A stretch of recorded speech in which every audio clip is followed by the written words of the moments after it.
The Ashes is 1 week closer, and that means it's time to guess what's going to happen, but with 7 days more knowledge. England have announced their squad, but injuries loom large. Who will Australia play? Is Hazelwood fit? Is Nisa good? Is Boland going to know how a Dukes works? Will Steve Smith be LBW again? Is DRS a thing? The IPL reaches its playoff stages as Cam Green shows love to his Mumbai Indians lid. What does his 46-ball 100 at the Wankity mean when Stuart Broad bowls his new ball to him, called the outswinger, at Edgbaston? Will Gujarat go back-to-back, or will Dhoni ride off into the yellow sunset and probably end Indian cricket in the process? We're talking the proposed ICC revenue distribution model. Is it a murder-suicide pact? What's in it for me? Are we moving to America? We're hopefully talking to Tom Moody. We're hopefully talking to Mitch Starc, but we're definitely talking to Editor-in-Chief of Wisden Cricket Monthly, Phil Walker, who gives us his hopes and fears and varying scoreline predictions for these, the last ever Ashes. Hashtag ASKTGC asks about winter cricket and a neighbour with one-way tinted windows. This episode is brought to you by Budgy Smuggler, budgysmuggler.com.au, for all your swimwear needs, hats, shirts, stubby holders, and everything that you could possibly need for your El Nino northern summer. Sam Perry, 1 week closer to the Ashes. What's the score going to be? Funny, isn't it? Like there's a lot of programs out there, as is their want, with like X amount of days to the Ashes, right? Road to the Ashes. Mm-hmm. You know, does the like non sort of bubble boy cricketing public like think about the road to the Ashes much? And we're doing some Ashes shit as well. Yeah. Do we think about it? Like, oh, what are they saying this? What are they saying this week? Feels a little far out. It does. It feels a little far out. It's sort of caught. Less than a month. It's caught. Yeah, I know. But I can. A month is a long time, though. The night before, I'm getting excited. Yeah. As you get older, you sort of lose track of when your birthday is. Oh yeah. You know what I mean? How old you are? Yeah. That happened to me. Yeah. I gained it. You go. I thought I was older than I was. I'm like, oh fuck. Only 36. What a time to be alive. It was sort of caught right in the midst of like the biggest cricket tournament happening at the moment into the playoff stages, and the former biggest thing that used to happen, the Ashes. It's sort of like we're sort of in between that Venn diagram. Yeah. Crossover season. It's crossover season. Changeover season. Yeah, but whilst the biggest cricket tournament in the world is happening at the moment. So, I mean, there's lots to talk about. But just for the Ashes, I mean, the fucking World Test Championship final is literally like around the corner. So and it's like, I don't really know or care about it just yet until the first ball's bowled, and I'm like, I am all in on this. Yeah. But people listen to this, they're like, no, I want to know. I want to know what's going on. Just feels it's a little far out. It's a bit confected, really, isn't it? You know, it's we'll get into it, but it's just like, a couple of blokes are injured. It's like we're fucking 4 weeks away. Yeah. You know, guys are putting their feet up. I got a little ankle here, so you're gonna play. Yeah, and it's like in Australia, you know, Nisa's on fire. Absolutely stunning message to selectors. 120 for Glamorgan facing Steve Smith's offies in a total of 700. What's going on? What is that? Yeah. Do you remember when Beckham broke his metatarsal before a World Cup, and then that was like the countdown is on? Now I don't think it's the same relationship with Anderson's groin. Yes, it's not quite the same relationship. Got him in a tent. No, with paparazzi. Yeah. What is it? Hyperbolic chamber or some shit? Hyperbaric. Yeah. Yeah. Mm-hmm. Yeah, hasn't got that on his groin region. But yes, there's still some intrigue. He's obviously a key factor, but it's not quite as high stakes as what that felt like in 2002, I want to say. Yeah, it was 02. It was 02. Yeah. South Korea stuff. Yeah. Anyway. Ronaldinho meant that, by the way. Yeah. Yeah, was that? Meant that. Seam was off his line. Yeah, he was off his line. Yeah, okay. Yeah, simple. I know 02 was something else. 06 was Germany. No, you're good. You were right first time. Fuck. Oh just edit it out. Damn it. Okay, just a couple of announcements up here at the top. greycricketer.com/live shows. There's tickets left for now.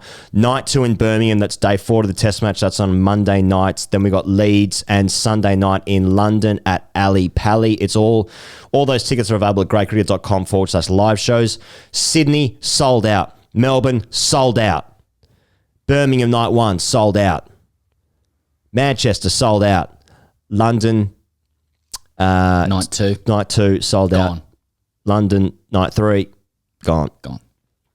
Okay, so your last chances are Birmingham night 2, Leeds, and Sunday night, London, Ali Pally. Greatcricketer.com/live shows if you want to come and see the boys, have a chat on stage and try and make you laugh or cry. What else are we talking about, Pez? Where's me agenda gone? Greatcricketer.com/shop for all your merch, hats, shirts, playing shirts, bucket hats. You have until today. Maybe a couple extra days. Maybe a couple extra days. To order some limited edition t-shirts. That's greatcricketer.com/shop if you want to get some merch in time for the Ashes. Thereabouts. Also, support for this here show comes from our dear patrons, patreon.com/greatcricketer. Obviously, many more things coming up in the process for patrons, but you do get hashtag ASKTGC Fridays every single week, every single Friday. You've also been getting Watto's wrapping up the week that has been in the IPL. There's also the World Test Championship final dailies will be put onto the Patreon feed, as will all the daily reviews for the Ashes, every single ball in the Ashes, the review of that day's play on the Patreon feed, patreon.com/greatcricketer. All right, Pez. But do you want to talk about the first thing? I want to talk about Shubman Gill's thirst trap photo. Yeah. I mean, lift in the hood. Every week we try and kick off the podcast with like, well, what's a zeitgeisty kind of thing to chat about? It can be something from the club levels, something from the international level. A lot of people will think that like a lot of the Indian stuff we do is just bunts only material, bunts driven material, and they'd be sorely wrong. You'd be surprised, at least for this IPL. But I thought what Shubman Gill did during the week was something that's pretty applicable to the entire. The entirety of masculinity, across the world. Yeah. So this isn't bunts driven. This isn't Asian century driven conversation. This is really important because like there's a big I think there's a big divergence in like Indian and Anglo-spheric cricket culture at the moment. I'm concerned about what's going to happen. Really, like there's going to be a bit like there's a lot of growth in the discourse around India stealing the game. From those who used to own it and want to continue to own it, right? With good reason, probably. And I thought what Shubman Gill did a couple of days ago was a good way to bring everybody together. Yeah. So for background, and maybe if you're watching on YouTube, you've already seen this anyway, but... it's your screensaver. Gujarat's top of the table in the IPL. Who's Gujarat? New team? Doesn't matter. They won it last year. They're probably going to win this year. Won it last year. Good team. Pretty much head and shoulders above the rest. And their opening bat is Shubman Gill. Shubman Gill's had, like, if it's possible, because he's sort of the coming man in Indian cricket, he's had a breakout IPL. He's finished second behind Faf for runs, and he's turned it on hot now. Two centuries. Couple of hundreds. Yeah, in the last couple of games. And his most recent 100 was a bit of a mic drop 100. It was a bit of a fuck you 100 because it was at Chinnaswamy Stadium against Royal Challengers Bangalore. Of course, that is home to Virat Kohli, who scored 100 in the first innings. RCB needs to win this game to get through to the finals. Out comes Shubman. They're chasing 200. That's not a lot in IPL terms. No, not a Chinnaswamy either. It's a bit, but you still got to play well. And Shubman hits a fucking masterful 100, 10 balls quicker than Kohli, brings it up with a 6, free hit, and you'd think like, and he bows, and he he gives it a little triple hand 12 bow as well, and so that's all the background. And so it's a big comparison between Kohli and Gill, and Kohli's got a lot of time for Gill. He's always like, he's like sort of passing the crown on to They've been Gill. calling him the Prince. The Prince, all this sort of shit. Yeah, it's King Kohli's Prince. Right. And Kohli's there with like the cap over his head at the end. And it's very, and in India as well, like it's a bit of a deity culture, there's like a lot of like, who is the next king, who is going to be anointed. So all this is leading towards Shubman Gill. Now in India, notoriously, let's say like, people like celebrities, I think, take it easy on social media because there's just that much volume of commentary. Yeah, it's generally pretty kind of cautious, I'd say, in terms of like what you reveal, what you say. There's not, I reckon, there's less controversy knocking around. Generally speaking, because you're on the mainstream so much, and you don't sort of dip into the the internet realms like we do. Coming off a long run here, sorry, but that's all the context. But not for Shubman, right? So Shubman hits his 100, fucks off Virat Kohli. What does he do that night? Puts on one of the great rig shots on social of all time. Not just social, Pez, on every platform of social. Platform, including on Twitter. It's not really the realm for Twitter. A body shot, so a rig shot on Twitter. Yeah. Interesting. Yeah. And he captions it, and I don't understand the caption because the first word of the caption is in Hindi. Right. Then there's a hyphen. Yeah. I think. Yeah, I think it's a hyphen, and then there's English trap. So he's with his words bringing the community together. Yes, so I obviously, as we all do, we highlight that, chuck it into Google Translate. Yeah. Don't even have to click translate. I don't have to click Hindi. Yeah. It fucking Google knows what's happening. It knew what's Bang. up. Yeah. Thirst trap. So he's just put a rig shot up of himself, and what a rig, I have to say. Oh, the lighting is absolutely fantastic. I'm going to want to ask you about the particulars of it shortly. And so he's captioned it thirst trap. Yeah. As I'm looking at it, it's one of those ones where you're taking it off the mirror, but you're looking into the phone. Yeah, where you can obviously look at the mirror, you can make eye contact, but you're looking at yourself in the mirror, so it's quite meta, but that's the done way of doing it as far as I understand. And he's got the towel at the level of what I call the faff towel. Yeah, right. So he's basically... The towel would be connecting with his pubic hair. Yeah. Just above his penis if there is pubic hair there at all and it's not been manscaped. Pez, I call that the dispute resolution towel, coined by Faf du Plessis, who was merely just separating two parties in the hallways of was that in Durban? Dressing room. So corridor. He's showing the what they call colloquially the V. He's playing in the V. Oh, it's a deep V. It's a deep V. Now... Would you, obviously, I'm just sort of saying off the top of my head what I can see here. Yeah, He's got a gold chain on. Yeah. He just says thirst trap. Now, what are you seeing into, can you analyse that piece of art? There's also just the slight, as a man who has once in my life posted these sort of photos before, not realising the potential. And will he post again? I'd be surprised. Maybe if this show goes really well, maybe. Okay. Like Shubman's turned up and he's gone straight to the tubs. There's still a few people knocking about who'd want to see your deep V. Yeah, no, but if I'm having like a 100-esque podcast, and this goes really well, we're heading straight to the tubs afterwards. But anyway, I'm just also noting the body angle where he highlights the light hitting the chest and the torso, and there's just a slight moving back of the right arm there. So you see just a protruding the bicep, which also extends the chest and deltoid region, just to sort of get a bit more width across the shoulder there. His hair is looking fucking brilliant as well. Looking really, I mean, he has got great salad, to be fair. Yeah. It's also the tilt of the face highlights a bit of a more shape in the jaw. Yes. I mean, it's a great shot. He's a guy, he knows what he's doing. And it's actually just an ad for an iPhone. Now, he knows what he's doing. It's good. So, and what I like about it in terms of Indian culture and stuff as well is he's got every driving force in the country probably telling him to shut the fuck up. If it's going to go like Tendulkar, Kohli, Gill, it doesn't quite roll off the tongue, the last name, but nevertheless, Tendulkar, Kohli, Gill, he's just gone, rig out. I'm coming into this new era of my playing career with rigs out, and just from an Asian century perspective, I'm a bit concerned because Australia, Australia used to be the king of the rig. You know what I mean? Yeah. I would have thought, but and I don't think we've been out rigged for a while, but we're getting out rigged now. This is. I mean, I presume this is a message to Cam Green as well. Yeah. Should we be expecting this from Cam? Should we be expecting something like this from Travis Head? Gauntlets have been laid down. I think South Africa's ahead of us now as well. I'm thinking of your David Millers. Yeah, first thought. Yeah, Faf, obviously. Yeah, of course. Yeah, I mean, you'd be very surprised if you saw Steve Smith in the county championship after his 89 against Glamorgan, and he just slipped into the tubs there and did this sort of thing. I'd be into it. I got to say, I'd be into it. We might, we've got Starkey, I think, later on. And perhaps we just have to ask him straight up, who from the Australian team is going to answer this call? Because this is probably the most aggressive action I've seen in kind of soft power terms between Australia and India as it stands. So that's right. Who's it going to be? This was a testament to the G7 summit. Yeah. I think that's what the caption should have been. Yeah, they're getting very bullish, the Indians. Okay, let's talk about the Ashes. Actually, we used to have a guy on our team who did this. We used to do this in grade cricket, but our guy was doing that as a precursor to cock tricks. Okay, yeah. You know what I mean? Yeah, I know exactly what you mean. Perhaps that's the next step with Shubman. The wristwatch. The Ashes. From an Australian perspective...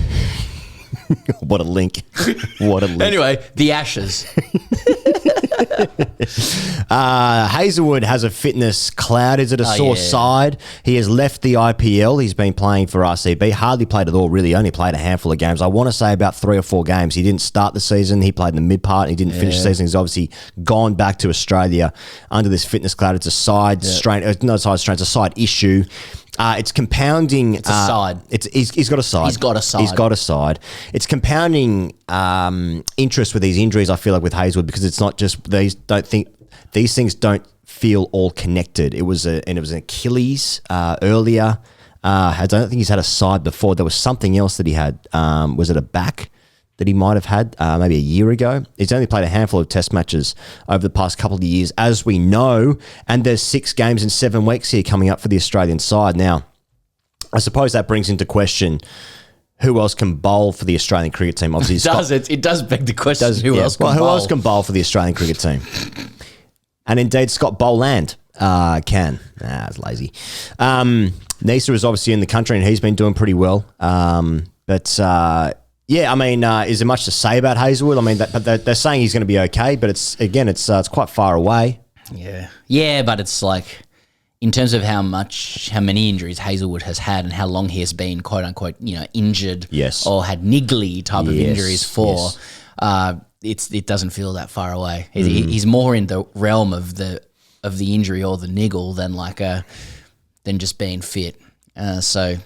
It is concerning, but I got to say, we're sort of 4 or 5 weeks out from the Ashes, and 85% of the conversation is which fast bowlers are under injury clouds. And generally, I think you can just take it as read, like it's news when a fast bowler's fit now. Mm-hmm. You know what I mean? That's what I want to know. I want to know who's actually just springing out of bed, feeling great, body not creaking, just feeling good. Because, that's all anyone can talk about at the moment. It's basically like, should they play tour games? Where are they going to go play golf and how the quick's feeling? That's right.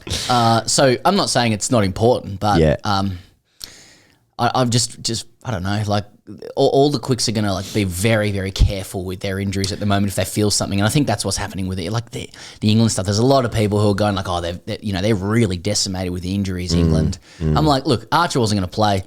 Ollie Stone probably wasn't going to play. No. And I think that they're going to rotate through Anderson, Broad, Ollie Robinson, Mark Wood, who seems pretty fit. He's just had a kid, and Wokes is in the squad as well. Okay, Wokes. He's good in England. Wokes, if Broad needs to sub out because it's a lot of tests packed into not a lot of time, or Anderson, then Wokes comes in. You're not losing heaps over in England.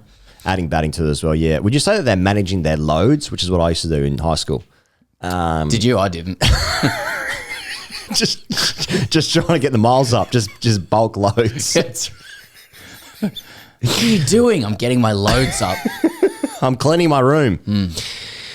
Okay, so on Patreon last week, we decided to talk about we gave our reactions to the England squad being announced because I think we released the podcast on Tuesday last week, the main podcast here, and then that evening they announced their squad for the Ireland Test matches into the Ashes, you would suspect. So it's been a little while, but the main conversation was around Bairstow and Wokes. Wokes obviously not being included, Bairstow being included, but since then, I think that story's sort of run its course. And if you want our reaction, you can sign up to Patreon. But Ollie Robinson... You can pay for it. Well, it's just, it's like 7 days of conversation since that time. I think people have heard the views on it. Ollie Robinson, though, has had an ankle scare playing for his county. He's playing for Sussex, isn't he? So they don't know the results of those scans just yet. We spoke to Phil Walker last night. That's Monday night because we're recording on Tuesday today. And I don't think we've had the results of that scans just yet. But he's another guy who's under some sort of cloud now, I suppose. And then, as you rightly said before, Pez, Anderson, again, with that groin. But we don't really know too much about it. It does feel for me, Pez, that obviously England have the Ireland game before. I think it must be broadly the same time as the World Test Championship final. I can't tell how much I want the World Test Championship final as a fan. I can't, except I know when the first ball is bowled, I'll be fucking livid if we don't win that game. I'll be really upset. Yeah, it's funny, isn't it? Right now, I'm just thinking about Hazelwood and what I want him to do, and I want him to win the Ashes. Yeah. So I think in my nascent mind, that I prefer the Ashes over the World Test Championship, but that's not true when I'm watching the World Test Championship final because I want to win both. But I think I want my best players playing in the Ashes ahead of instead of the World Test Championship final is my point. How do you feel about that?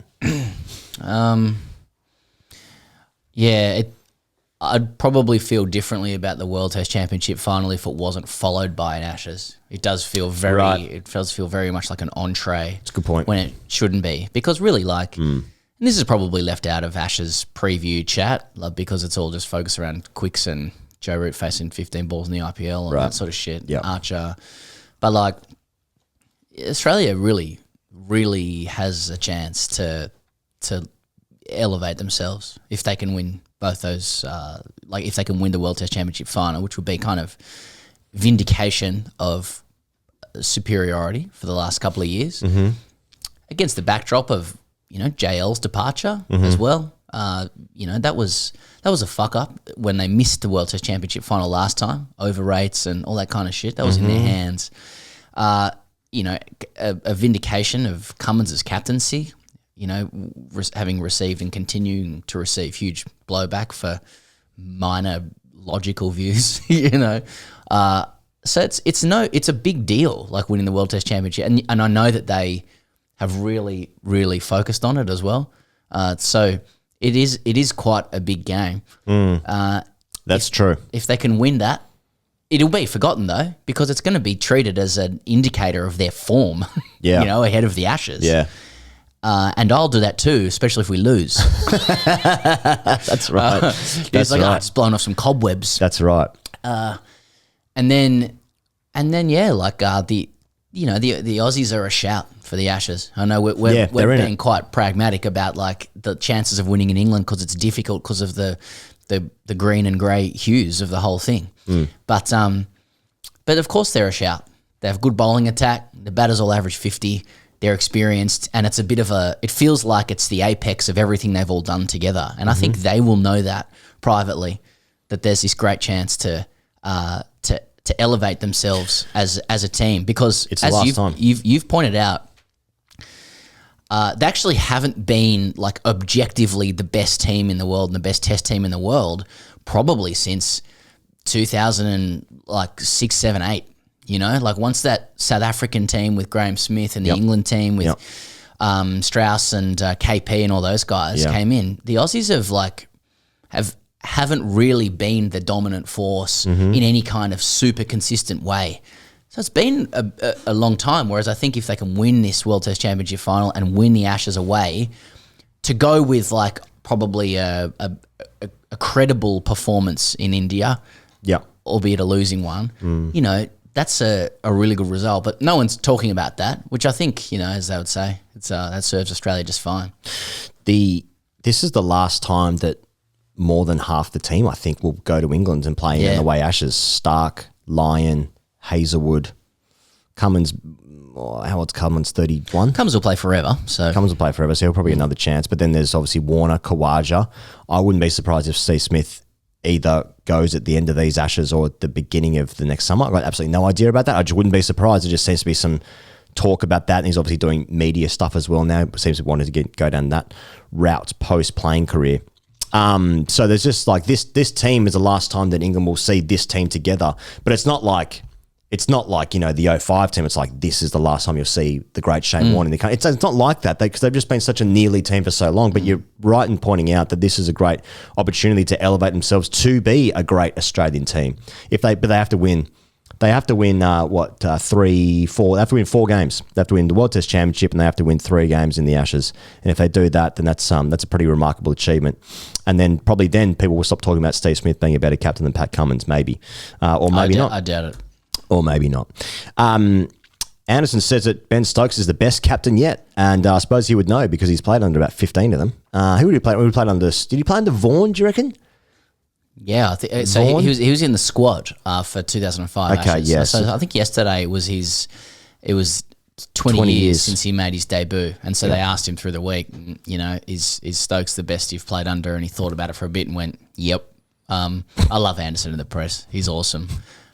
I reckon Anderson has an extremely grade cricket attitude in the change rooms, and I say it like endearingly. I mean like mid-2000s ultra hard edge, bordering on surly, you know, kind of shit. And he's just probably like, yeah. Well, I mean, what am I going to say? Oh no, look, probably Probably Vaughney. Yeah. I've got Rudy next. Yeah. I don't think so. Yeah. Stokes isn't in the top 5. He only played under 5. He would have played under Vaughan, Strauss, Flintoff, Cook. KP got to go. Did he? Yeah. Yeah, okay. Root and then, Stokes. Yeah, I mean, Stokes has been fantastic ever since he's come in. It's been amazing. But Nathan Lyons said it's going to be a whitewash. So, you got to factor that in. Well, fuck, it's a little cosplay pantomime, isn't it? You know, like you could even hit like, and no disrespect for to Gary, you know, like he's like, well, he's your headline. He almost said it in like a tired way. Yeah. He's like, well, he's just working it out logically. He's like, well, I go into every game 100% believing that Australia can win. So he's kind of like, he didn't say in these words. He's like, so by extension, yeah. Like someone said, so is the whitewash on? He's like, yeah. Yeah. You know? And it's like, if you want. Yeah. He's like, see the line, Bart. You know, like. What do you make about no warm-up games for Australia? What do you make about it? Alan Border's had some comments. Do you want me to read them to you? Yeah. Read them. AB can have the first word. I don't care how hard you work in the nets, nothing replaces game time, Border told Fox Cricket. I'm really surprised we're just allowing the Ashes tour to be so condensed with no cricket between the games, but that's the way it is. I get it. We've got IPLs and T20s. I understand. The game's moved on. But I think there's an opportunity there for us to go to England early and play a couple of games just to polish things off a bit. It doesn't feel right not to play any cricket leading into an Ashes series. I just think that's fraught with danger. There's something gnawing at me saying it's the wrong decision. Thoughts, Sam Perry?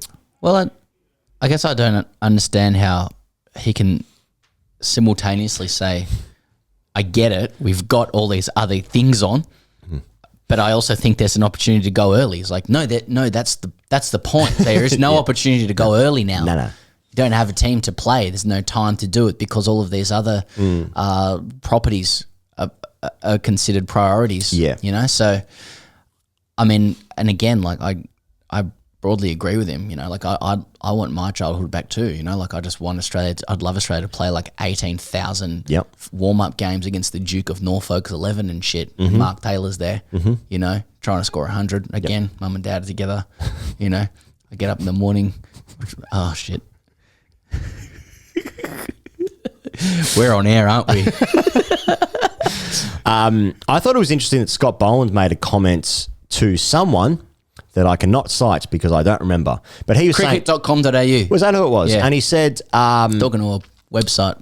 He said that he didn't want to waste any balls not bowling for either Australia or Victoria. I like that. I thought that was interesting. I guess he is in his mid-30s. He's been around the block. I don't think he's actually played for any county championship teams. I don't believe that he has. So, you know, it might be a little bit different for a bowler to get their workloads up than sort of a batter adjusting to the movement of the ball as opposed to being the one who controls the ball. But I'm a little bit surprised that he hasn't just had a bit of a stint. It's interesting. I feel like more Australians in like the starting 11 are playing cricket in like county cricket more than English people are at the moment, or the batters anyway. I mean, it's just Smith and Marnus. Ryan Harris. Ryan Harris. Yeah, Ryan Harris, yeah. Unbelievable comeback. Hazel was not fit and Harry's knees good to go. That's right. That's right. I guess back up as well. But yeah, I mean, I also am enjoying any time Steve Smith either scores runs or he just gets out and it's like, okay, 3 LBWs in a row. Any of them been out yet? But yeah, he got 89 the other day and he got hit about a foot outside off stump and it's like, 1-0 England. Yeah. In the same, like, I don't know. I mean, these games they're just 4 days, but I don't know. To me, they feel like they go for like 3 weeks. So, like I was watching Glamorgan versus Sussex for 3 weeks. Same, you know? Yeah. Like, Marnus has been struggling, you know, like wake up the next morning, Marnus got 138. It's like, is it the same game? I mean, it was the same game. Right. But like every innings is like poured over for an insight into form. So, I mean, I do not remember what happened last week. Yeah. And we're 4 or 5 weeks out. Yeah. And, you know, like... And then I'm looking at clips of like, you know, of like Michael Neser like swinging, getting bowled by Steve Smith, and you're thinking who's bowling round the wicket off spin, and then Smith's like embarrassed about it, and you're like, oh, that's a real like that's meme shit. Then you listen to the audio, and Neser's actually on 127, and Glamorgan's all out for 700, and I just it's very dizzying stuff. You know what I mean? Like for me, that's the future of cricket right there. More resources need to be put into that. it is very jarring when you see that shit, and then you literally with all of the reels and shit now, like you scroll up and then Drysdale's hitting one over the fucking fence, like out of the ground. Yeah, you know what I mean? Crowd going nuts. Yeah, you come back, keepers double bouncing them. You know, but you know, the beauty and variety of cricket, huh? Yeah, I suppose so. Yeah, I mean, I take Alan Border's point that you know, it'd be great to have just guys go over there for 6 months and just warm up and just on a boat. Yeah, get them on a boat. Ideally. Yeah, brilliant. But Leeds have an opportunity to do that. I mean, even England's players are playing in the IPL, so. Like I said, like I feel like they get a lot of them are getting a lot of time over there. You know, like Australia's only got 2 guys playing in the IPL week in, week out, I think, and Mitch Marsh isn't even in the side, so it's really Warner, and then the rest of them are in camp. Warner and Green. Yeah, Green, of course. Pardon me. Yeah. How could I forget? But the rest of them are in camp. They're going to go over. They're going to get a test against India. Okay, they don't get a tour game or 2, but a lot of them have been over there before. Like I don't think it is like India where it is like a different planet. You know, like and you need to play again in games to adjust. I know that the decks are shit, but you need to adjust to all of it. But yeah, it's obviously not good, and that's all about the convergence of T20 land and Test land. I don't know. Right. Okay, so right, mate. Okay, that's very interesting. Okay, now we have not done this. We have not done this conversation just yet, but we are hoping that we are speaking to Mitch Starc, and if we are doing that, we're going to do it right now, and then we're going to go into Phil Walker from Wisden, of course, who gave us 20 or so minutes of his time when we spoke about English cricket, generally speaking. But before that, we need to thank our dear sponsor, Budgy Smuggler, budgysmuggler.com.au. As I said earlier, El Nino summer apparently, so that's going to be bad for the planet, but good for your short collection and t-shirts and swimwear, generally speaking.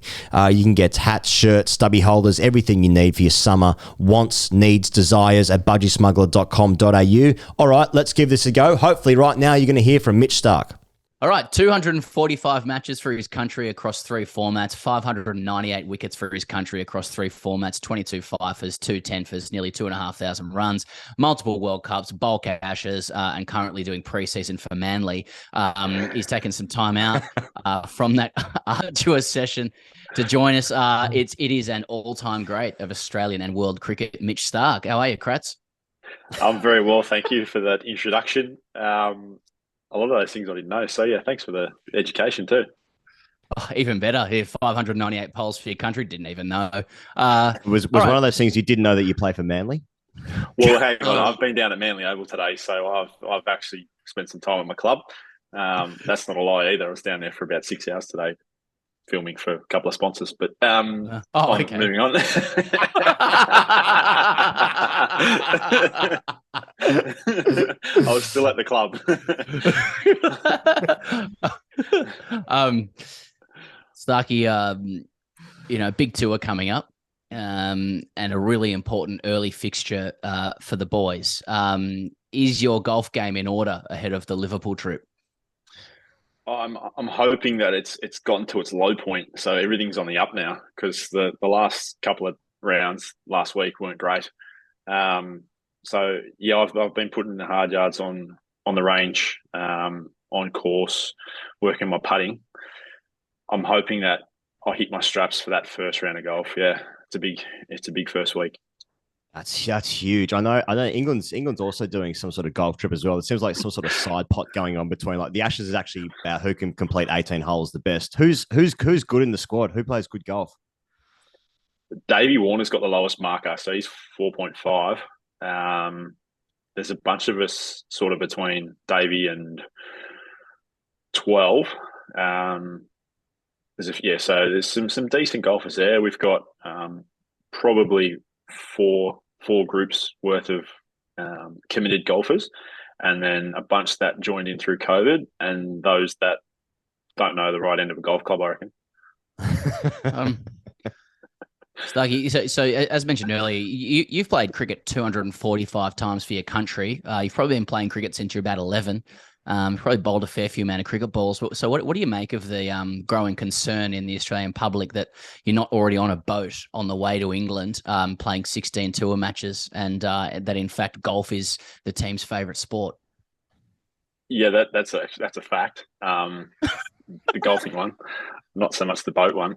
Yeah, look, there's been a lot made of that about not playing practice games and tour games and playing 17 county games. But the fact is that you can't do it anymore. It's just the time frame. It's once we get there and actually start that test final, we're playing 6 tests in under 8 weeks. So, throwing a few training sessions there and then obviously they've kept the window open for the 100. If a couple of those guys play IPL final, they're only joining, later in the month. So, there's no real time for it these days, and that's just the nature of international cricket. But particularly those guys who play 3-format cricket, you're playing 12 months of the year if you're playing in India as well. I think it's been well documented, Starkey, that like you've committed a lot of time to Test match cricket and you've reaped the benefits of that. You've been amazing the last few years. In 2019, you only played the 1 Test match. You just played at Old Trafford, didn't you? Just retaining. Yeah, just.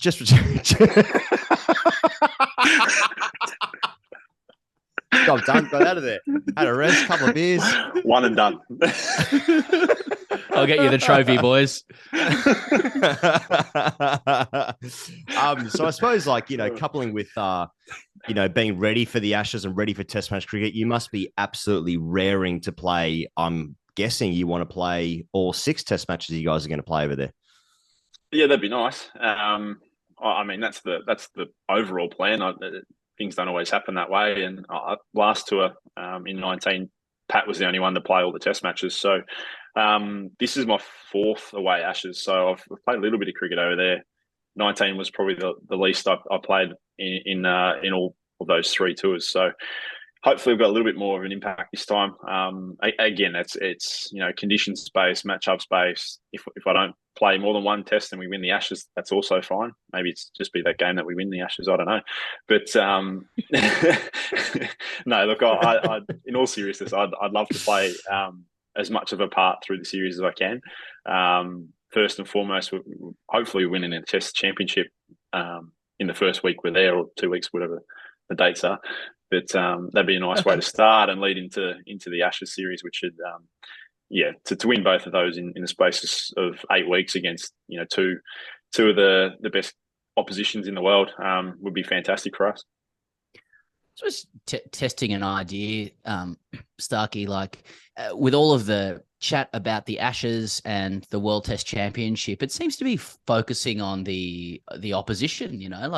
From the England side of things, it's their fitness concerns and the effectiveness of Bazball, which we'll get onto in a second. And then, India have made a few changes to their squad, but Australia seems to be sailing under the radar in terms of what it's trying to achieve. I mean, from the way he goes and I have seen it for the last couple of years, that you blokes you've always been there and thereabouts, number 1 for a long period of time in Test matches, but probably lacking that, statement set of victories to really kind of, elevate yourself as what I think a lot of people see can be a great team. Is that the mindset going into these tours, or is it like, cricket's round again, better go and do these tours? Look at which golf courses we can play. No, it is. I mean, you're right. It's if you look at the last Ashes, we retained the urn, but it would have been so much sweeter if we won, right? And it would have been a bigger statement for that squad at the time to have won the Ashes in England. And that's what, this group over the last 2 years, 3 years has been hoping to achieve, is those big away series. So I think Pakistan series away was a big tick, subcontinent tour away from home in a place we hadn't played for a long time. That was a big win for the group. That was definitely a goal of ours to win in India, which we thought we could. And we probably buggered that one up in an hour's worth in Delhi. But now we've got another opportunity, to knock off India on neutral territory, in a final. That's a big one for us, and then straight on to an away Ashes where, they're very similar sides to the last time the Ashes was in England. They're probably a little bit further down the track, and England are playing a different brand of cricket, but they're very similar squads to the ones that played in Australia, and somewhat similar to that series in 19. So, yeah, I think for this group, it's certainly a big carrot to win an away Ashes, and like you say, it'd be a big scalp and a big a big result in what this team's trying to achieve over a long period of time. Have you guys prepared for 5 weeks of just banter kings, just having sandpaper, waved at you for basically nonstop? And where's the best ground for banter? If they do, I mean, that's nothing new. We were there in 19 and they booed us the whole World Cup, no matter who we played. I think we had, thousands of poms with, whether it be Afghanistan shirts in Bristol, booing the boys, or Indian shirts in the Oval, or, the whole way through the World Cup and then straight onto the Ashes, which I think was shown in that the documentary with how Birmingham was on the streets. So that also answers your second part. I think that the most aggressive crowd is certainly Birmingham, which is where we start. So it was famously shown that Tim Payne had a bit of a crack before that first test, and we managed to win. So I don't know, maybe it's a good omen for us that we're back there to start the series. Yeah. Yeah, I'm just thinking, like, if it was sandpaper in 19, like, what is the 2023 equivalent? Like, is it like an Alinta Energy kind of thing? Light bulbs, So, like, light bulbs. I don't know. Jerry cans full of petrol. I don't know. That's good. They do let you bring things into those English grounds. I like that. That you've given people some ideas there. Starkey, Bazball's all well and good, but is it sustainable, and how are they going to go when Starc, Hazelwood and Cummins are rolling in at them? Well, what about Boland? I think he's the best suited to the conditions over there. But no, you're right. It's you can't question it too much. They've done it against all opposition barring us. So now it's our crack. I still think it's very, very much conditions based, which is why they've come out and asked for flat, fast wickets. I don't think I've ever seen a fast wicket in England. I've certainly seen flat wickets, but they've asked for flat wickets and bowl reports 59-metre boundaries. So I think that enough says it's very conditions based. Because if you get a wicket that's nipping around or swinging around corners, you're still going to be swinging your tits off at 5 for 50. I don't know. Well, good. I mean, if they do it and it comes off, fair play. They're a very talented batting lineup. But yeah, I guess we'll see how it pans out, and hopefully we've got enough to combat that, and certainly got an experienced enough bowling lineup to take 20 wickets. Speaking of talented batters, have you seen Shubman Gill's shirtless selfie this morning? And if you have, will that come up if you get a little play and miss at the Oval in early June? I haven't seen that. Can't say I'm assuming that was on social media, was it? All over it. Twitter, okay, yeah, Instagram. Well, I'm not on Twitter for one. So can I just add like that? Well, he's actually put it on every platform. So okay. And then the caption is thirst trap, and half of it's in Hindi. So yeah, it's very good. Why do I feel like this is the one topic you're trying to steer clear of? Is that going to be posted up on the dressing room wall? Just like, come on, boys, we can't have this beat us. Can't have this beat us. Well, we'll have a few boys that have been over in the IPL, so maybe they've got more to add to that, because I'm sure they've seen a bit more than just that. But yeah, look, I mean, what the plus is, we finished first, so at the Oval, the away change rooms are very, very small. So we've got the big home change rooms, which is great. So yeah, I mean, he can wander around the away sheds with his shirt off if he likes, but yeah, there won't be anything of that up in our change room. That's disappointing. It's a good optic. And then so Starkey Brody said the last series was void, and Ollie Robinson said they wanted to give you boys a good hiding or something, and then Gary said a whitewash was on as well. Like, how important is it to win the war of words for you? I mean, are you sweating on what's said in the press every day?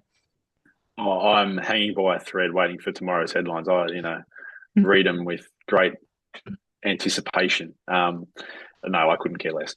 I think, wasn't it said somewhere that Jimmy Anderson said every series he's played in Australia, barring 2005, maybe, has been a void series too. So that's right. Yeah, no, look, I mean, going back to what you said with Brody, that quarantine that they had to face, which we also had to do, was the easiest out of the 7 that I've had to do.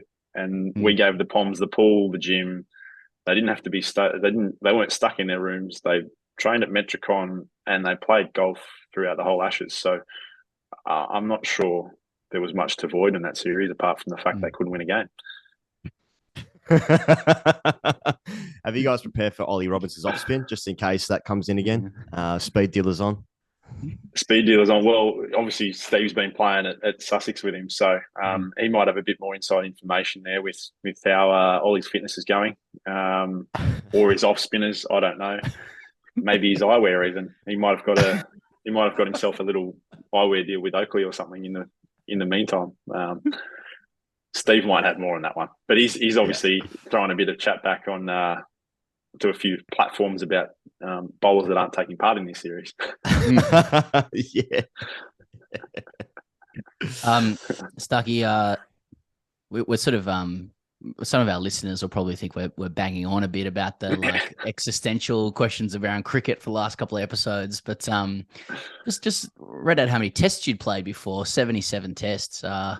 And I suppose it's the question like facing every modern cricketer. Would you rather play 100 tests or take $100 million playing in Saudi Arabia? Oh, well, I mean, good coin. I've done all right. I've knocked back IPL enough years, so I'm still wanting to play 100 test matches. Yeah, give me 6 months and see how the body's going, I guess. But no, no, I would still very much like to play 100 test matches. I've gotten this far. What's another couple of years slogging it out in test cricket? Okay, what about 150 mil? What's the number, Starkey? Coming up, is it? Well, I don't know. What am I excluding here in 150 mil? Do I have no crack at 100 tests, or what do I have to give up here? Good question. Let's really see where the line is. They've taken the money and leaving. They're still winning majors. So what's the difference? Yeah, you have to captain twos for a year at Manly. Ooh. Captain twos for 150 mil. But I can still play test cricket or not? Nah. Oh, nah. You can keep your money.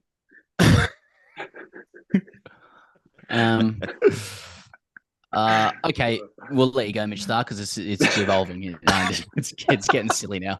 And you got a plane to catch on Friday. So, Starkey, good luck for the rest of the Manly preseason. I hope the golf game's in order for the UK. We'll see you over there. Obviously, best of luck for whatever cricket you have to play, unfortunately, while you're there. And, mate, thank you so much for your generosity in joining us tonight. Not a problem. Always a pleasure. Thank you for having me. Okay, we're with Phil Walker, Editor-in-Chief of Wisden Cricket Monthly.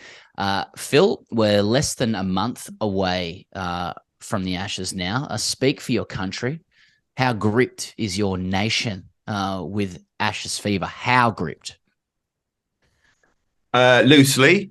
This is England, of course, where cricket exists on the periphery until around early June, when suddenly people start coming out of the woodwork and following this beautiful thing of ours. There's a sense of fragile nervousness, I would say, around the game as fast bowler after fast bowler comes up short. And hopefully all would be well. They've named their squad for the Ireland Test match, which begins, I think, on Thursday next week. And they've named all the big hitters, Broad, Anderson, Robinson, etc. But there are big question marks against a number of them with regards to their fitness. And so we don't really know what kind of side's going to rock up. We should have to wait and see. Ollie Robinson's got an ankle scan today, maybe yesterday. James Anderson has what he's described as a mild groin strain. I think mild is doing a lot of the heavy lifting in that sentence, but hopefully he will be okay. Ollie Stone, good quick, he's out. Jofra Archer, tragically, he's out for the whole summer. Ben Stokes hasn't really bowled a ball in anger in a couple of months. He sat on the bench at Chennai for the last couple of months. Basically, he's got a bad toe and a battered knee. So, yeah. Stuart Broad, by the way. Stuart Broad's fine. Stuart Broad is full of Stuart Broadness, peak Stuart Broadness, cancelling series and creating outswingers that no one's ever heard of, and taking 2 for 60 in 18 overs somewhere in the middle of England. So everyone's happy if Stu Pot's happy, but he does need some support, and it's a big mystery as to how England are going to rock up come Lords against the Irish in a week or so, and then obviously before you know it, we've tumbled into Edgbaston. Phil, I was going to ask you how did England lose the Ashes, but Australia's just won 5-0 on the back of that. So that's a great result for us. I guess because what scares me, Phil, for the team that I support playing where you live, is that we can't bat. We don't know how to bat. It moves in ways that we don't know about. And now Stuart Broad's got this thing where it goes away from the batsman now. That seems like cheating. But what scares you from Australia? Is it purely 2019 Steve Smith? Do you have any fears about the Australian cricket team?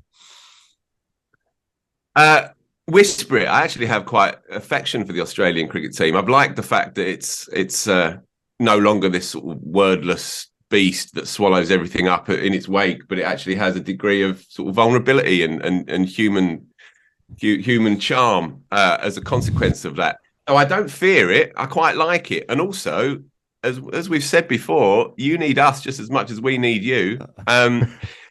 Also, whisper it again, even quieter. You lot haven't beaten England in England since what?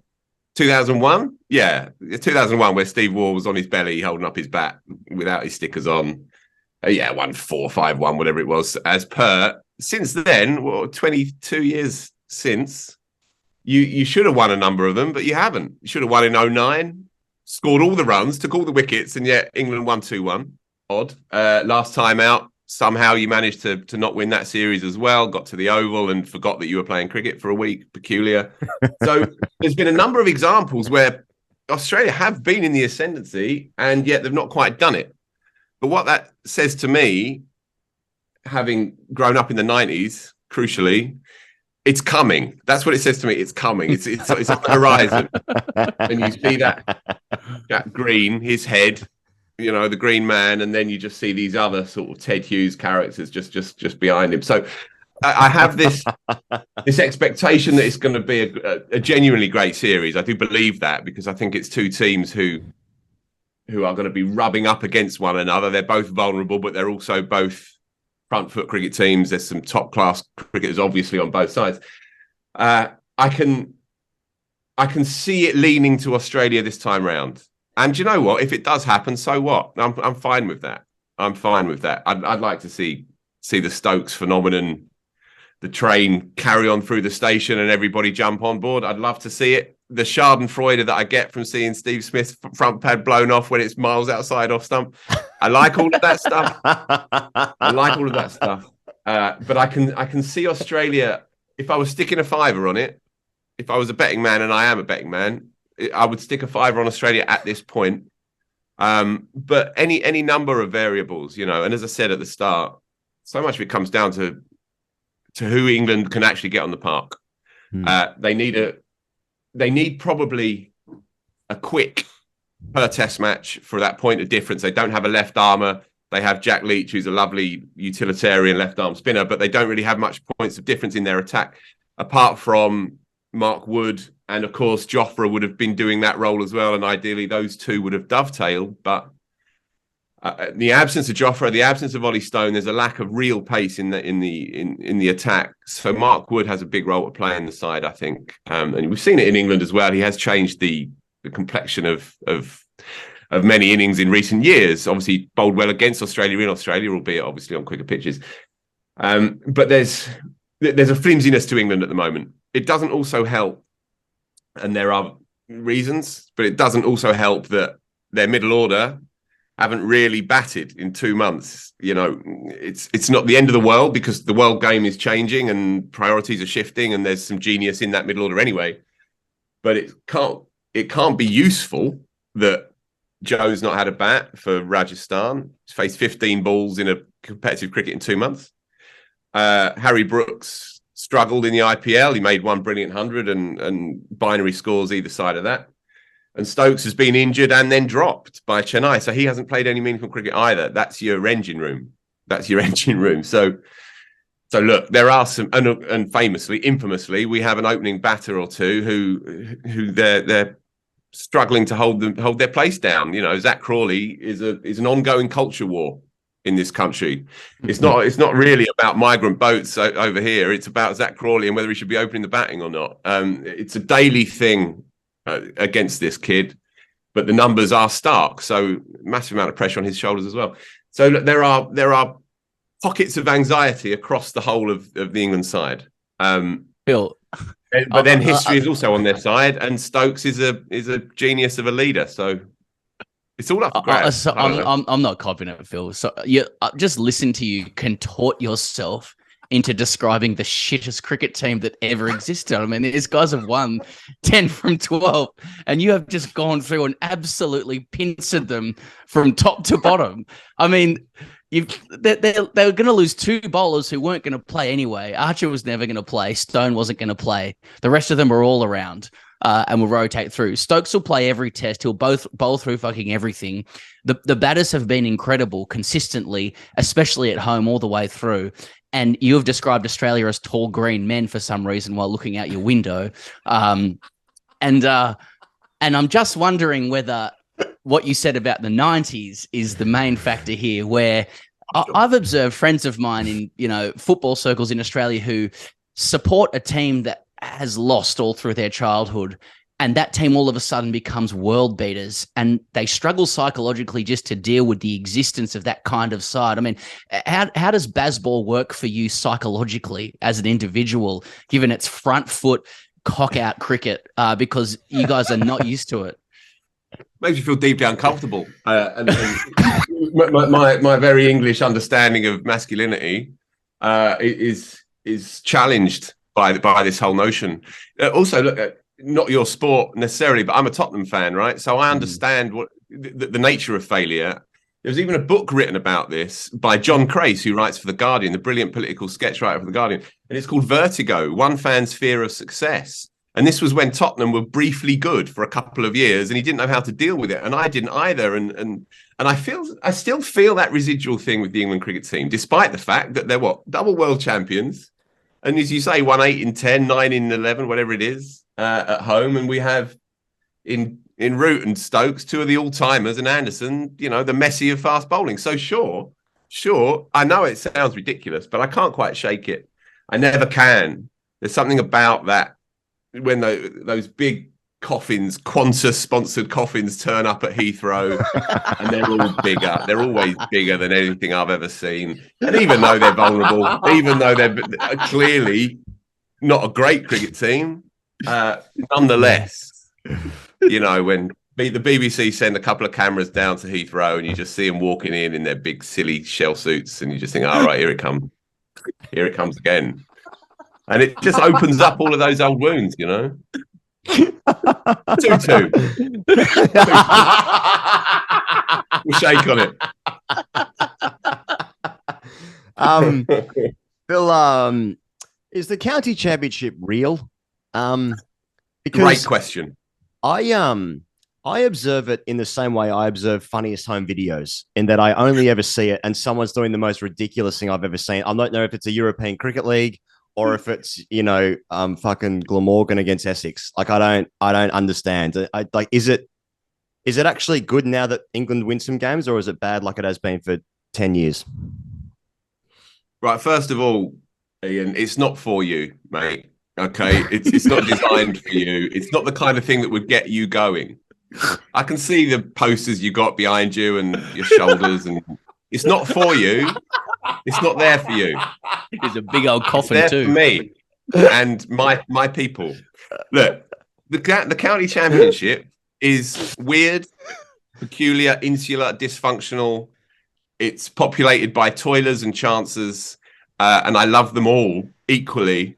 And it will, listen to this, it will continue long after everything else has been totally desiccated. All right. So once the game is finished, and international cricket is some vague old memory that your granddad talks about, county championship will still be running along. Thanks very much. It's a job generator for 450 county cricketers. The vast majority of whom won't be playing for England, but that doesn't matter. There is a value and a beauty to the thing, and a permanence, and it endures. I shit you not. This sounds like I'm saying it out the side of my mouth. This is my favourite sports competition in the world. And I say that honestly. When it comes on the streams, because it's on the telly now, it's on the YouTubes. That's why you've seen it. You've only ever read about it in old journals and relics. Well, it's now happening because you've seen it. I love it. I have Essex on there. I have Lancashire on there. I have Surrey on there. I do a bit of commentary on the Surrey games. I absolutely love it. It's a beautiful thing. And it's so laughably anachronistic, such a throwback to this peculiar time of a thing being sort of serving something bigger and wider than itself. There's something very beautiful about that, and so old-fashioned in the era of mad ultra professionalism and the hyper capitalist model of the IPL and all the rest of it, which, fair play, that's where we're at. But there's something lovely about this thing existing, providing value for a handful of people, jobs for a handful of people, and answering to something a little bit bigger than that, i.e. the sort of shaky, flimsy future health of this grand experiment that we call English cricket. So I love that. I love it. But here you go. Ain't for you, mate. That's awesome. That's really awesome. Okay, on that note then, Phil, you picked up on a theme just speaking there about this very abstract idea about some things being more important than money.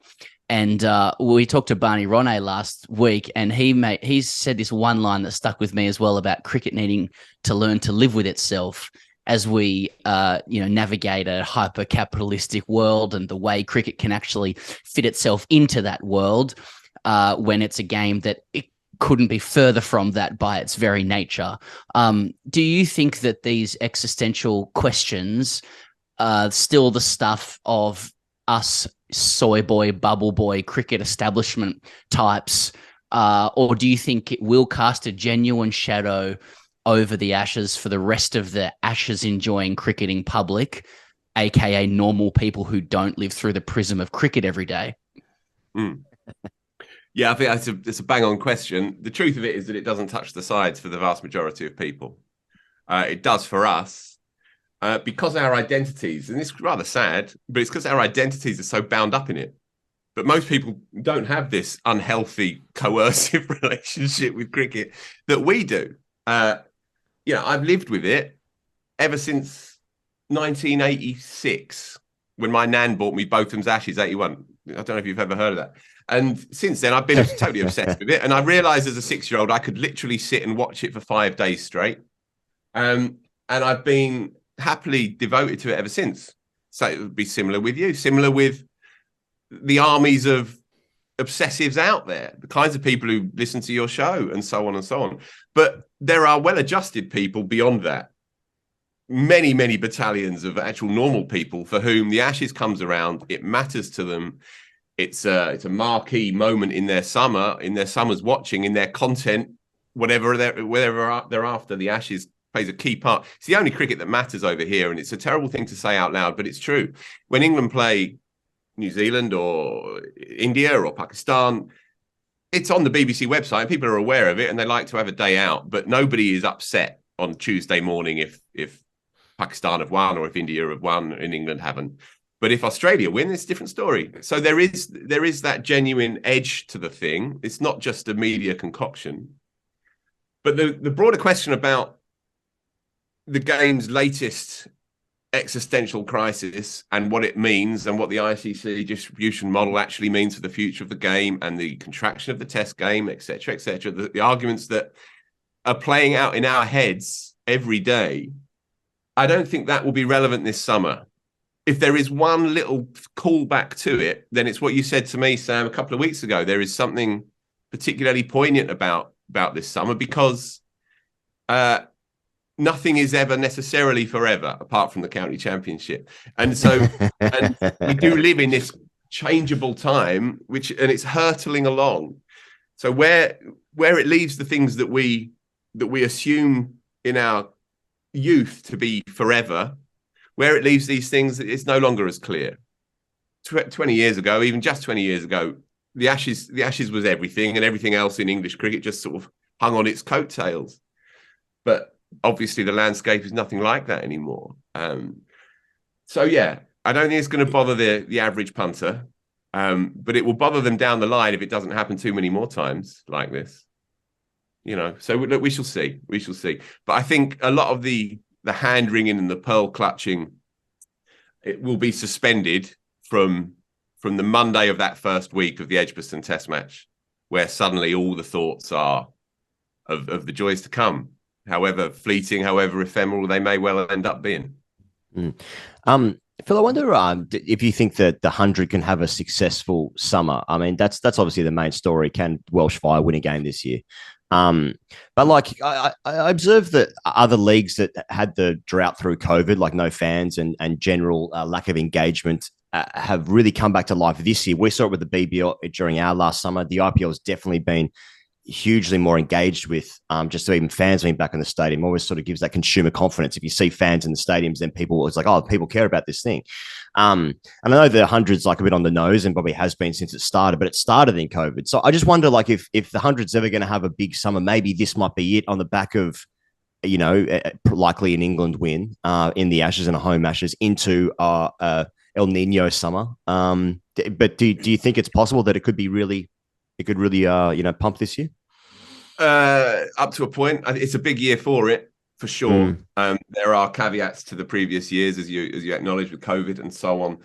This is the summer where there is no concerns with football getting in the way. So it's cricket's summer. It's cricket's big moment. Obviously, the women's Ashes as well runs concurrently and is properly billed alongside the men's Ashes.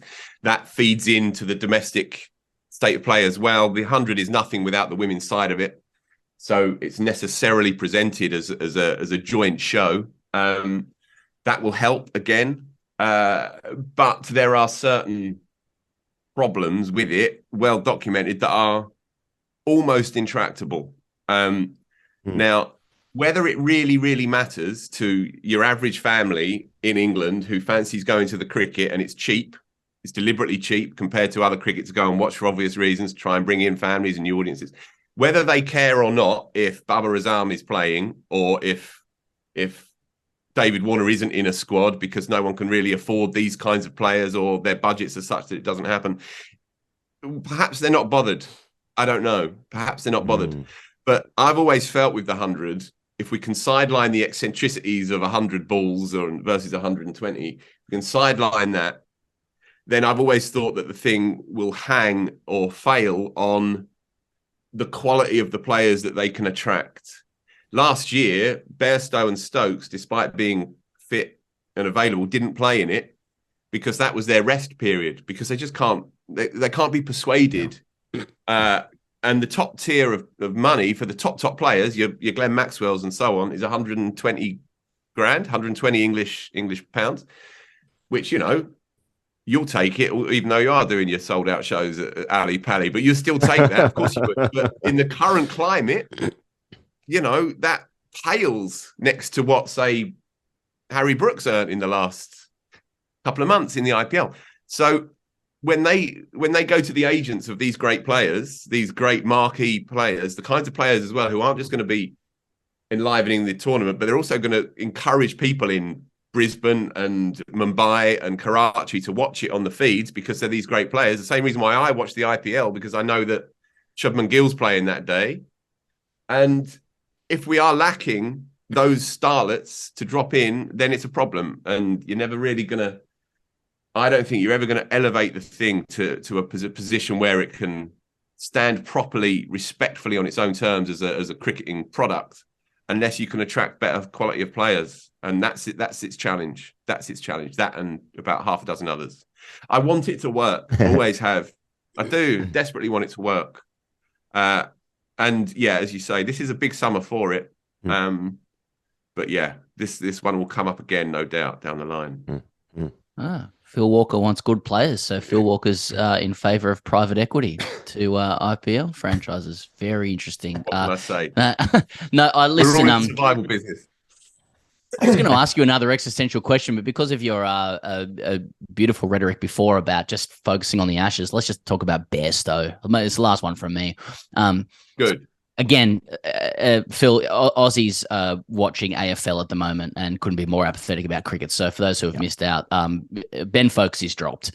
He was the keeper while Bairstow was injured, and other guys have kept before that. Bairstow's back in. Ben Foakes' omission is one of those omissions that will great because he's been objectively outstanding in his role, but notwithstanding some pretty abstract changes to the England batting order, which are laughable to think about, some of them anyway. Isn't the omission of good players just a natural, albeit tough corollary of a good side? Or is it genuinely problematic for this England side? Yeah, it's a good question. I talked about the Zach Crawley culture war. Well, it's now flooded into the Bairstow Foakes and Zach Crawley culture war, because there's an indirect element to this that Zach Crawley, who is a player that I like, and a lot of people rate him, but he just doesn't score enough runs as it stands. And so there is the sense of grievance that you have Ben Foakes, who's done a lot of good stuff as a keeper, but also as a kind of stolid number 7 to manage the megalomaniacs around him. And so it works as the light and shade of a batting order. It works to have him in there, and he's done very well. Made 100 against South Africa last year in England. And with Crawley struggling, there is a sense of righteous grievance that he's not in that side. I can absolutely understand that. It's brutally harsh on the lad. Bairstow did have to come into the side. Bairstow made 600s in 10 games, run a ball. Made 2 in a week against India. Made 1, obviously, in Sydney, I think it was. 1 in West Indies, and 2 against New Zealand in the space of 5 months. And then he had this horror injury on the golf course. But he was always going to have to come back into this side. He's the embodiment of this Stokesian experiment, right? So he sums it all up. He's the archetype of it.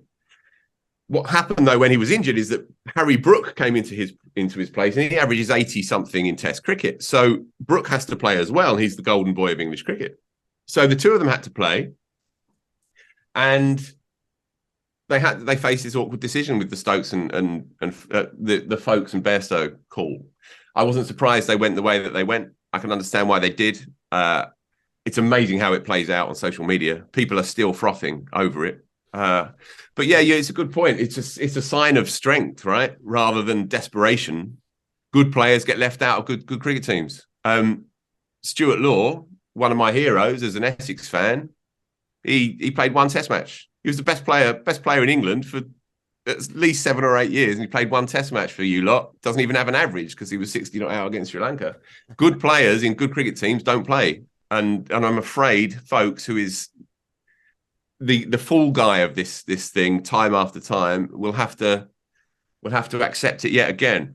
I still think he may yet feature towards the back end of the series, but we shall see. We'll see how it plays out. One thing I will say about the England side, you're not going to get the same 11 at Edgbaston that you get at the Oval, because that's what the Ashes does. It upends things. It moves it, and it brings questions to the fore. Zach Crawley can carry on being Zach Crawley, promising something, pretending to be something, offering something, and it not quite delivering. But after 2 Test matches against Australia, the murmurs become you can't control the noise, and this is what Ashes cricket does on both sides as well. This is why we love it, because the stakes are high.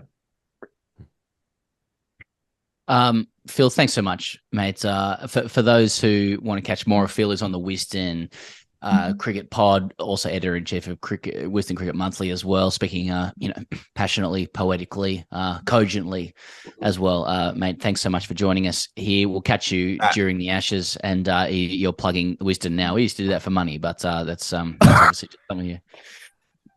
But I think you can absorb it into my fee. How about that? Yeah, that's it. We appreciate your time, mate. Thanks so much. And you fellas, go well. I'll see you in a couple of weeks. Thank you very much to at least Phil Walker. Isn't Phil good? Isn't feel love good? it. Yeah, A stylist. feels great. A stylist. If Mitch joined us, then that was also fantastic. Really appreciate that, Mitch. I can't believe he said what he said. Off air. Can you? Okay, let's talk about the biggest tournament in world cricket, the 100. Let's talk about the IPL, Pez.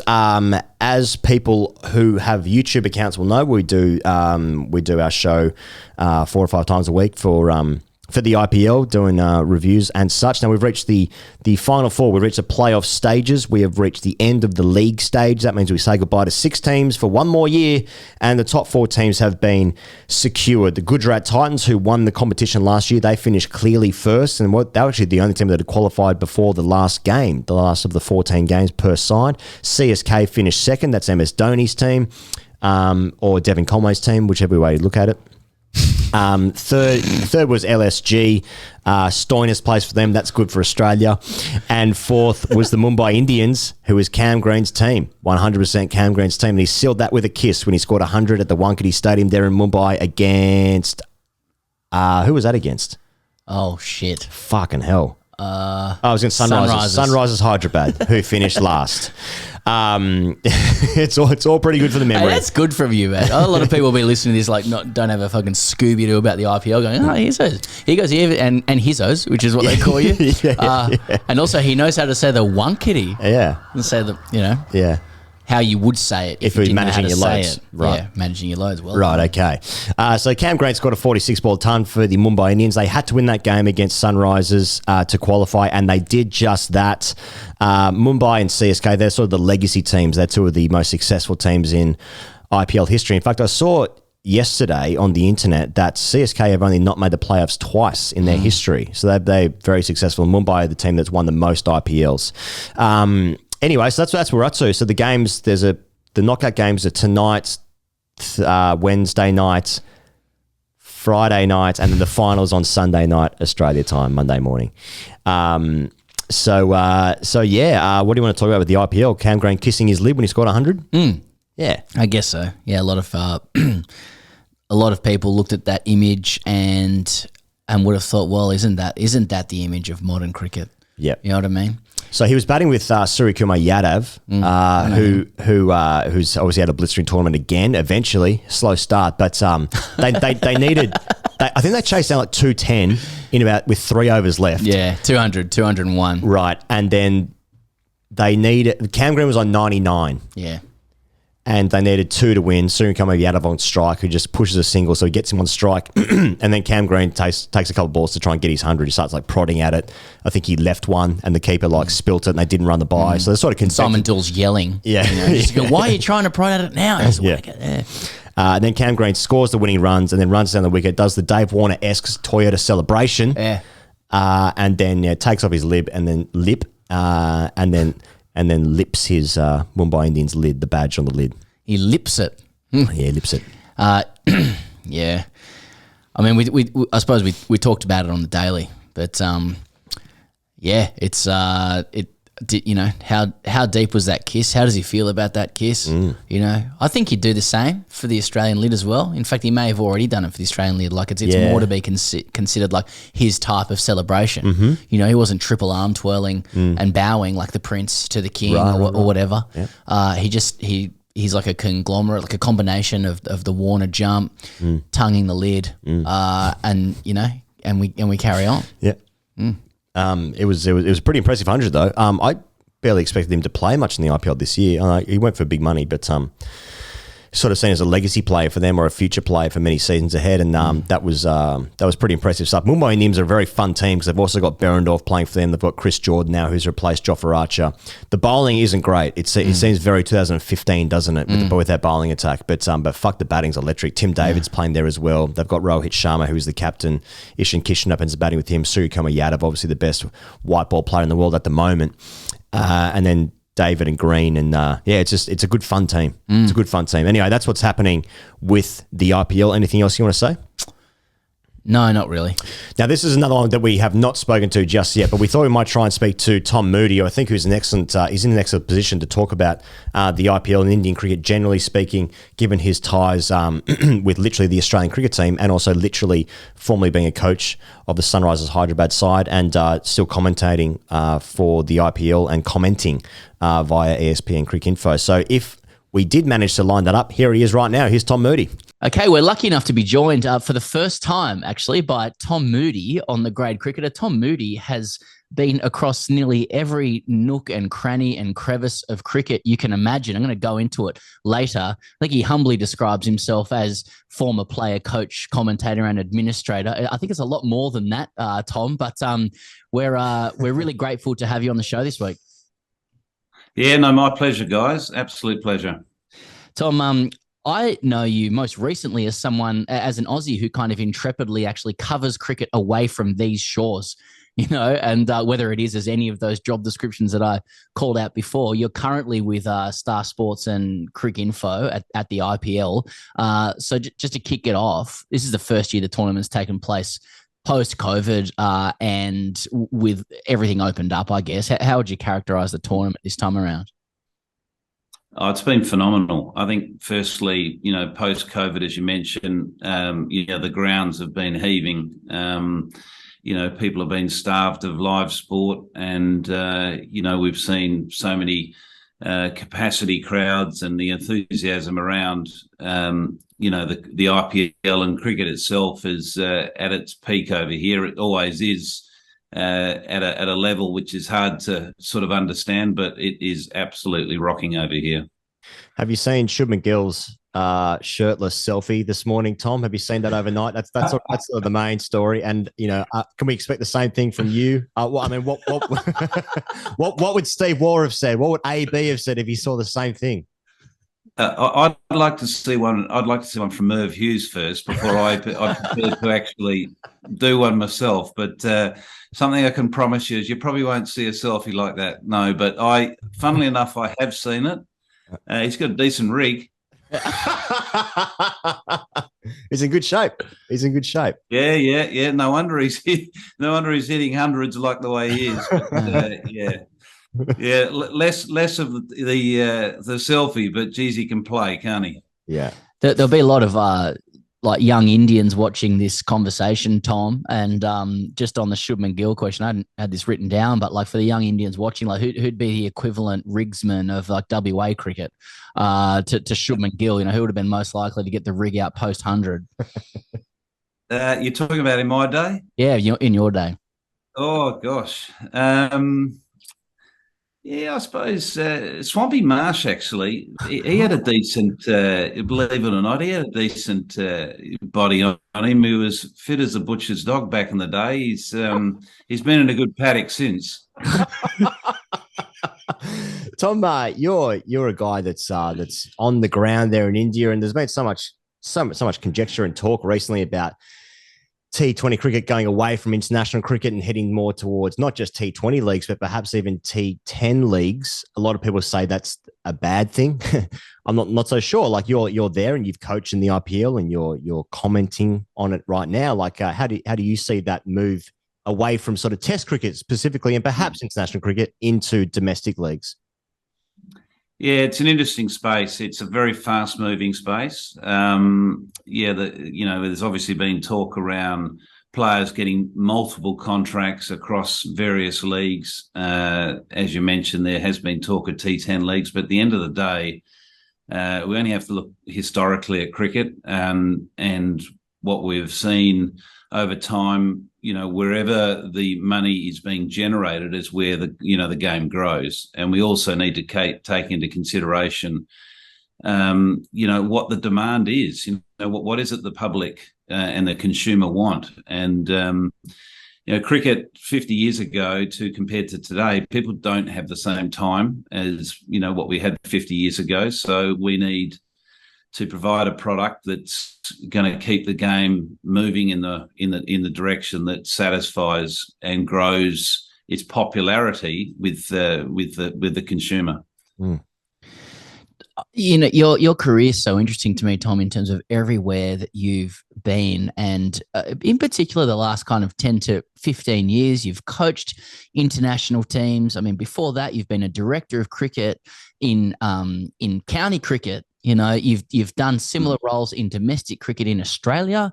You've then coached IPL teams. You really have been everywhere, and now you're commentating over in India as well. You know, it's speaking of the future of cricket and stuff like that. Like, it occurs to me that in Australia, a lot of this future of cricket stuff happens when we're asleep.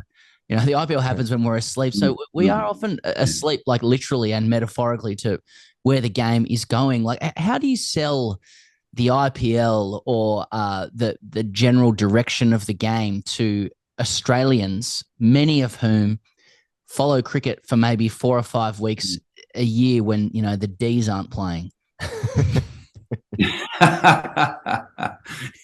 Stay up. Stay up a bit later.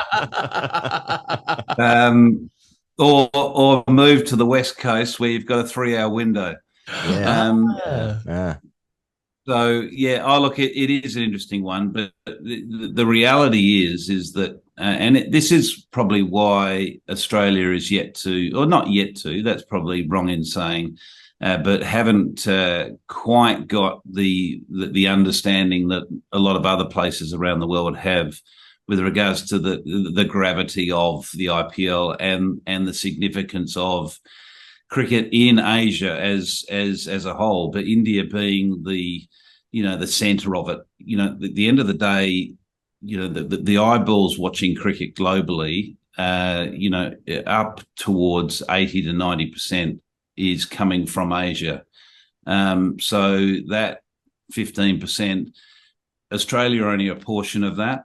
And then you've got obviously other countries that, that populate our game. So, you know, it's one of those things that, you know, we've seen an extraordinary growth in the game in this country through economic change, through a middle class growing quite dramatically over 10 to 20 years, more than 10 to 20 years, probably 20 to 30 years. And that's the demand on the game and the appetite of the game has grown because of that. And the financial reward of the game has grown dramatically because of that.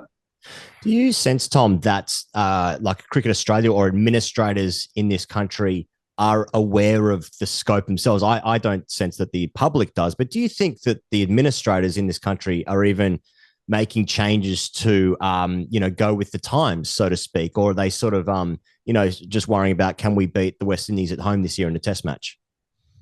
I think they are. I think they are aware of it. I think the relationship with India for any country, let alone Australia, is a critical one because their bilateral series, whatever that looks like, whether it's ODI cricket, Test cricket, is very dependent on, when and how often they play India because of the TV rights is significantly bigger if you're playing a 3-match Test series or a 3 ODI series against India, home or away, versus another country. That's the reality of the world we're living in. So therefore, I think they're very aware of it. And I think they're also very aware of the changing landscape of the game, with franchise cricket and the strength of franchise cricket and the rapid growth of it. And the other point is a lot of these franchises are, a lot more wealthier and a lot of cricketing boards around the world. So, they're here to stay. And, we're seeing increasingly these franchises look to broaden their footprint in the game by, accumulating more franchises around the world, whether it be in the West Indies, in the Caribbean Premier League, or in the South African League, or in the ILT20, wherever it may be. They're picking up their teams in those particular tournaments to broaden their footprint, but not that they're making money in those other leagues, but they're looking at a bigger picture.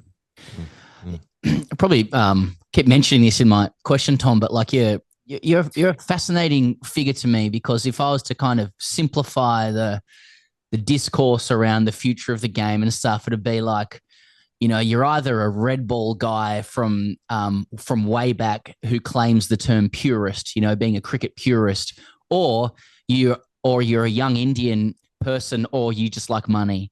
And like there's like two camps you can be in. But when I look at you, Tom, I mean, you have tread every experience in cricket, you know, especially if there are young Indians watching and not aware of your playing past. You've won 2 World Cups in white ball cricket. You're a 2-format player before that even existed. You know, you were hitting 36 ball hundreds in red ball cricket before Hardik Pandya was born. You know, and that's scary, isn't it? Yeah. Sorry, I meant it as a compliment. And then you've also been through all of these different parts of the game, and you mainly ply your trade away from Australia. It occurs to me. We were talking to a couple of UK journos in the last few weeks, and to distill their comments about cricket, you know, they still believe in the purity of red ball cricket. And I know other UK journalists are questioning the value of white ball cricket and the kind of frivolousness of it all. I mean, what are you, Tom Moody, having done everything? You know, you've coached Sunrisers to a title or been part of it at that time, but you've also played test match cricket for Australia with your shirt off with Swampy Marsh, you know, like, you know, what yeah. Are you a purist? You know, what is a purist cricket person? I find myself, you know, and this is not sitting on the fence, but I find myself sitting in the middle. I have a huge amount of respect for Test cricket, and I'm someone that has got a great understanding of the history of Test cricket and respect for that.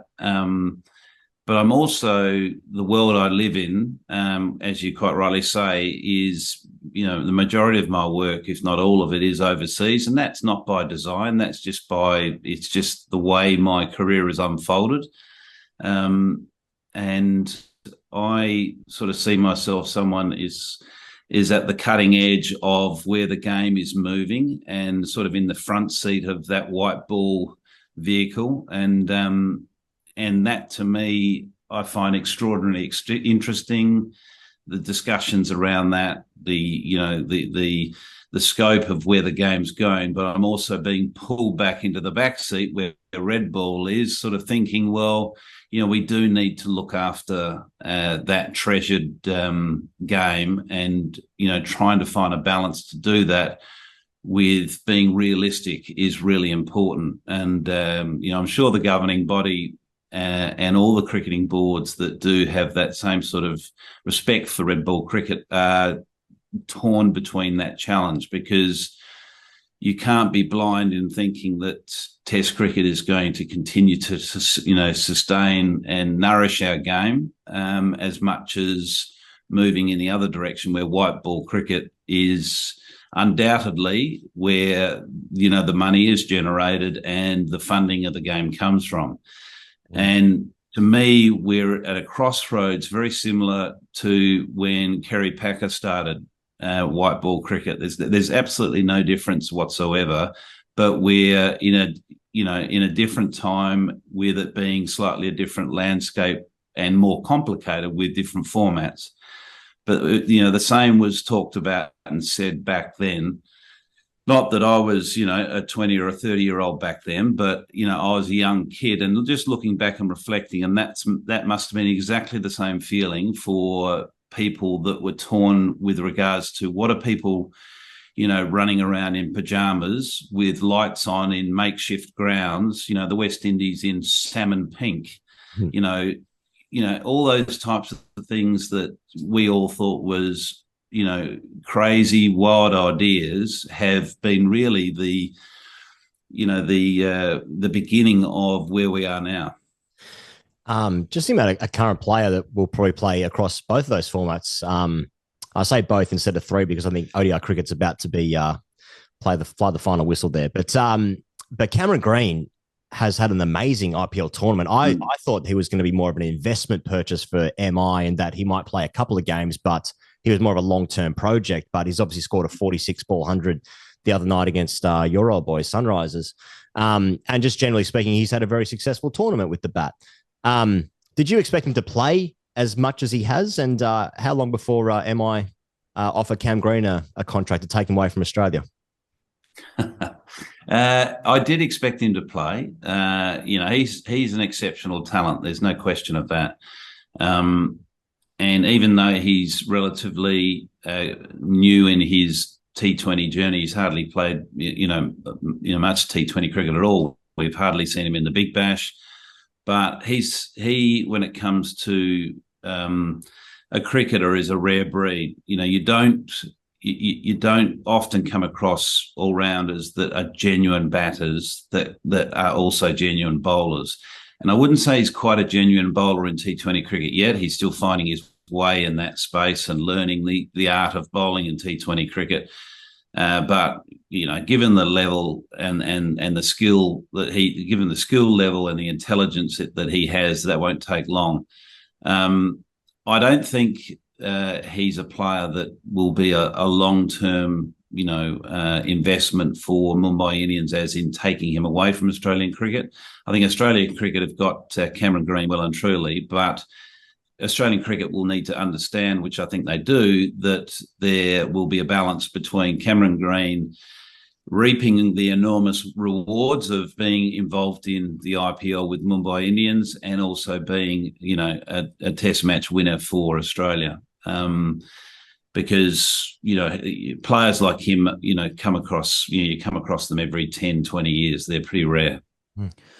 Well, this won't be a controversial topic at all, Tom, but I want to talk about, Indian young players and which of them should be in the national side because, so many of them are doing really well and they're knocking the door very hard. And a lot of the incumbents in the Indian T20 side and white ball setup haven't set the world on fire this tournament.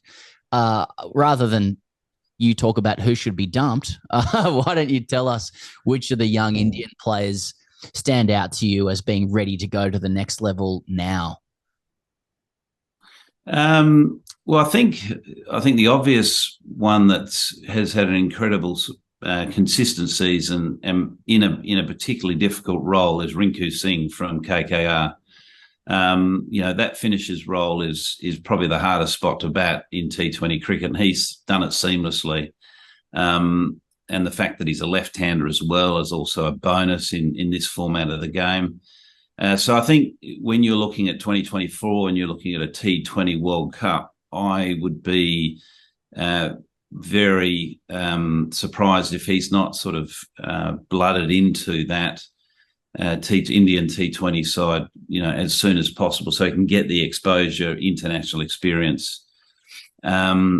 The other one is Tilak Verma from Mumbai Indians, left-hander, middle order. To me, he looks like an absolute gun, and it's incredible to think that he's only played, I think, 6 first-class games, but he's taken to pressure situations. He's taken to, the IPL.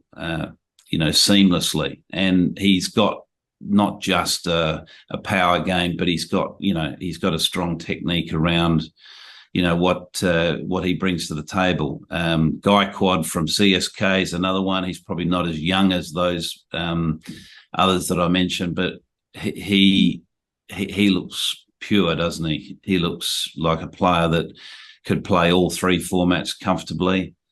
And the obvious one that is probably last on the list, and I'm mentioning all batters here, but is Jaswal from Rajasthan. Number one, an extraordinary story, from where he's come from, and I'd encourage people, if they don't know his story, but certainly make an effort to look up and read about it or hear about it wherever they can on whatever platform, because it is a true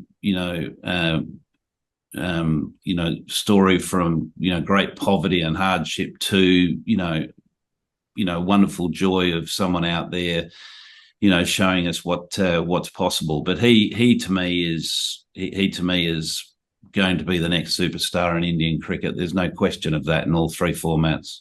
We've got Gujarat, LSG, CSK, and MI left in the tournament. Is it GTs to lose? They strike me as by far the best team to go. I mean, back to back.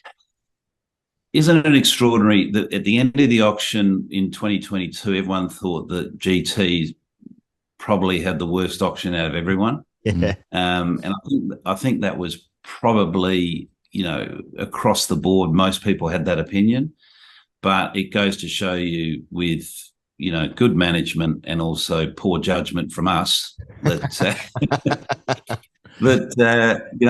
they have become a force to be reckoned with. And it's eerie to think they have a similar consistency that CSK have with regards to how they manage the team both on and off the field. So there's a lesson to be learnt there. But to answer your question, I think GT are certainly the favourites because they've got every base covered.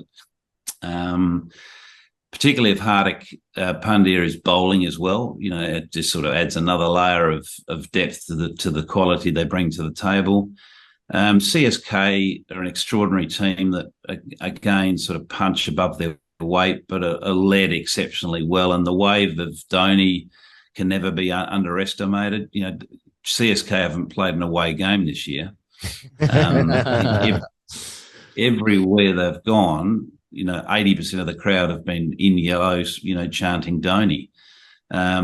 So they're certainly one to be reckoned with. And it's always difficult trying to win a title from that position at 3 and 4 because you're obviously having to win 3 on the bounce in a short period of time. So if Mumbai or LSG manage to do it from there, well, hats off to them.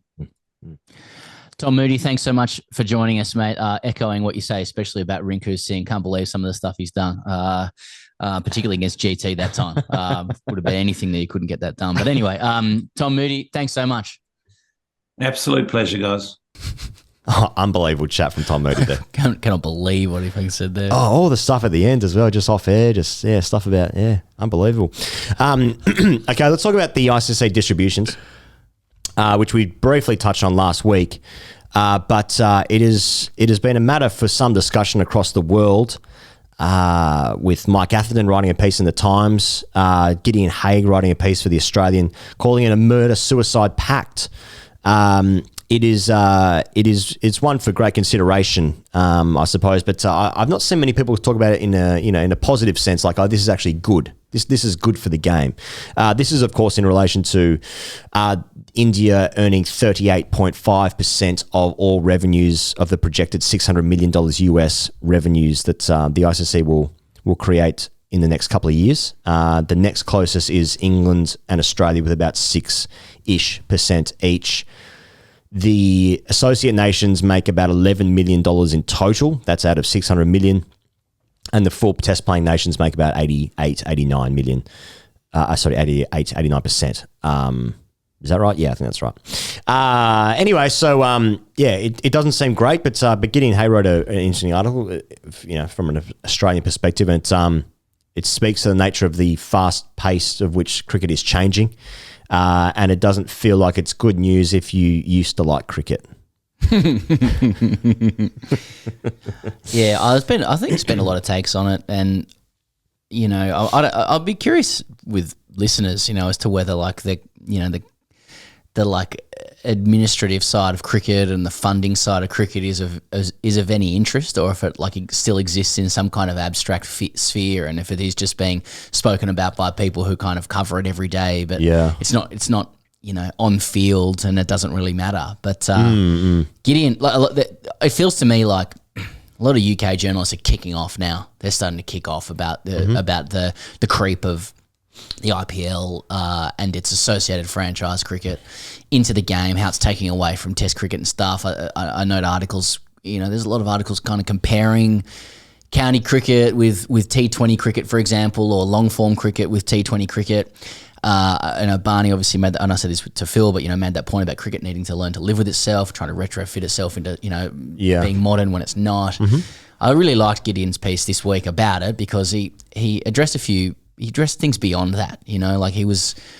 Gideon did point out that like it is this distribution pie, this pie has grown. Like although the percentages are pretty unequal, put it that way, that countries are still making more money than they did last time. So you're getting more money than you did in the last funding carve-up or whatever, because the pie has grown, and the pie has grown probably because there's more onus on Indian cricket, right? I think that's worth pointing out.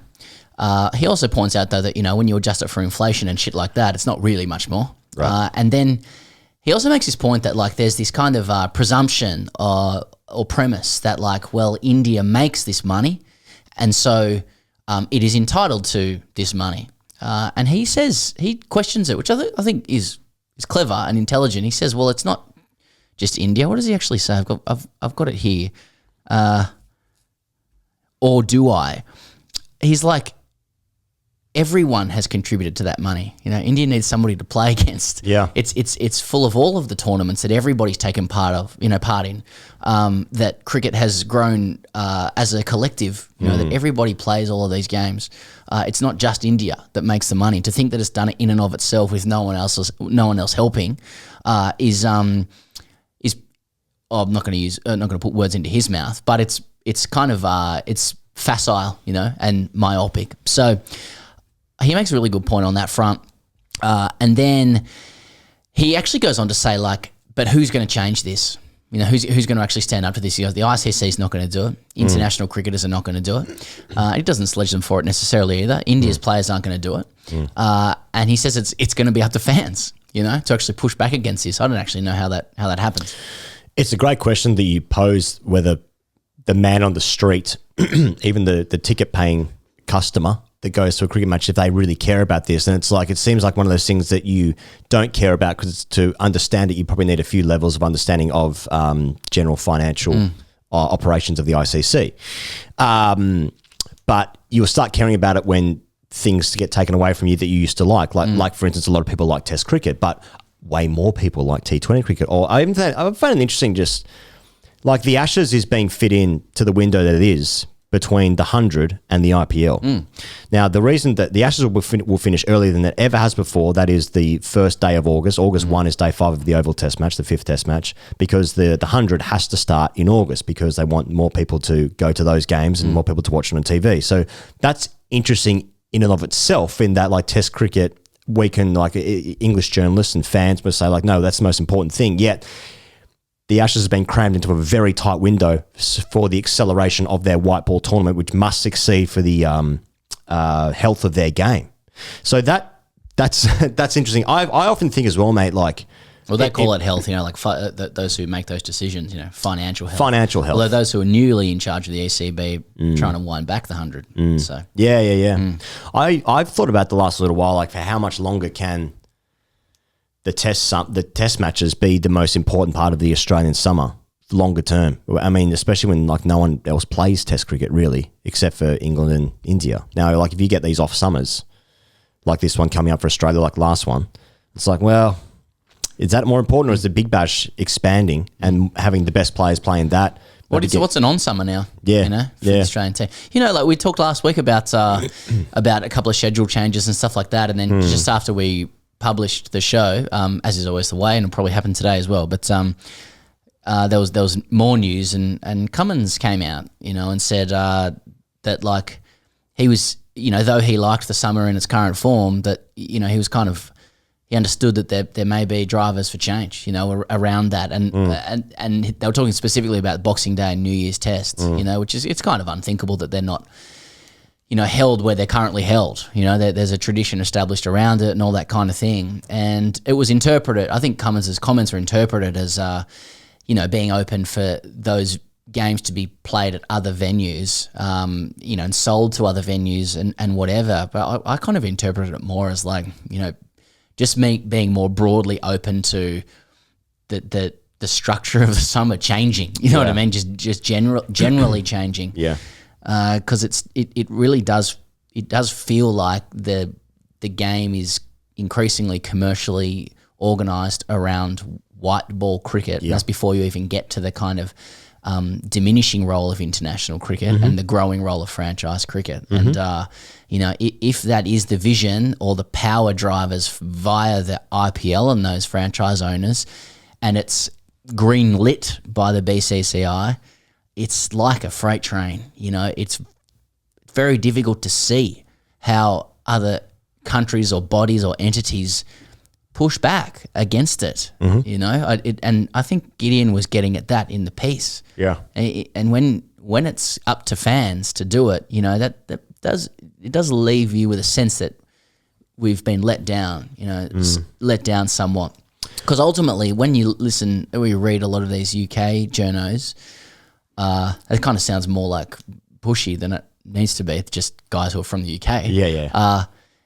Ultimately, they tend to come back to this fundamental, like two fundamental ideas. One, that like, don't try and change cricket. It's complex and weird, and don't try and make it modern and cool. It's just not, you know, learn to live with it. And then secondly, like, what is money for? You know, these big questions, like why give more money to people who don't need it? Yeah. You know? And then that's a question that that applies way beyond sport, you know, into life. That was the PCB's response to that as well. It's like the money is going where it's needed the least. Yeah, least needed. Yes. But, you know, that's now we're just getting into philosophy and human nature. Yes. You know what I mean? Yeah. Not that should like stop the conversation, because I personally think with sport it is also facile to just say, well, yeah, if you understand capitalism, then you understand what's happening here. It's no different. I mean, sport by its nature requires competition for the, you know, quote unquote product to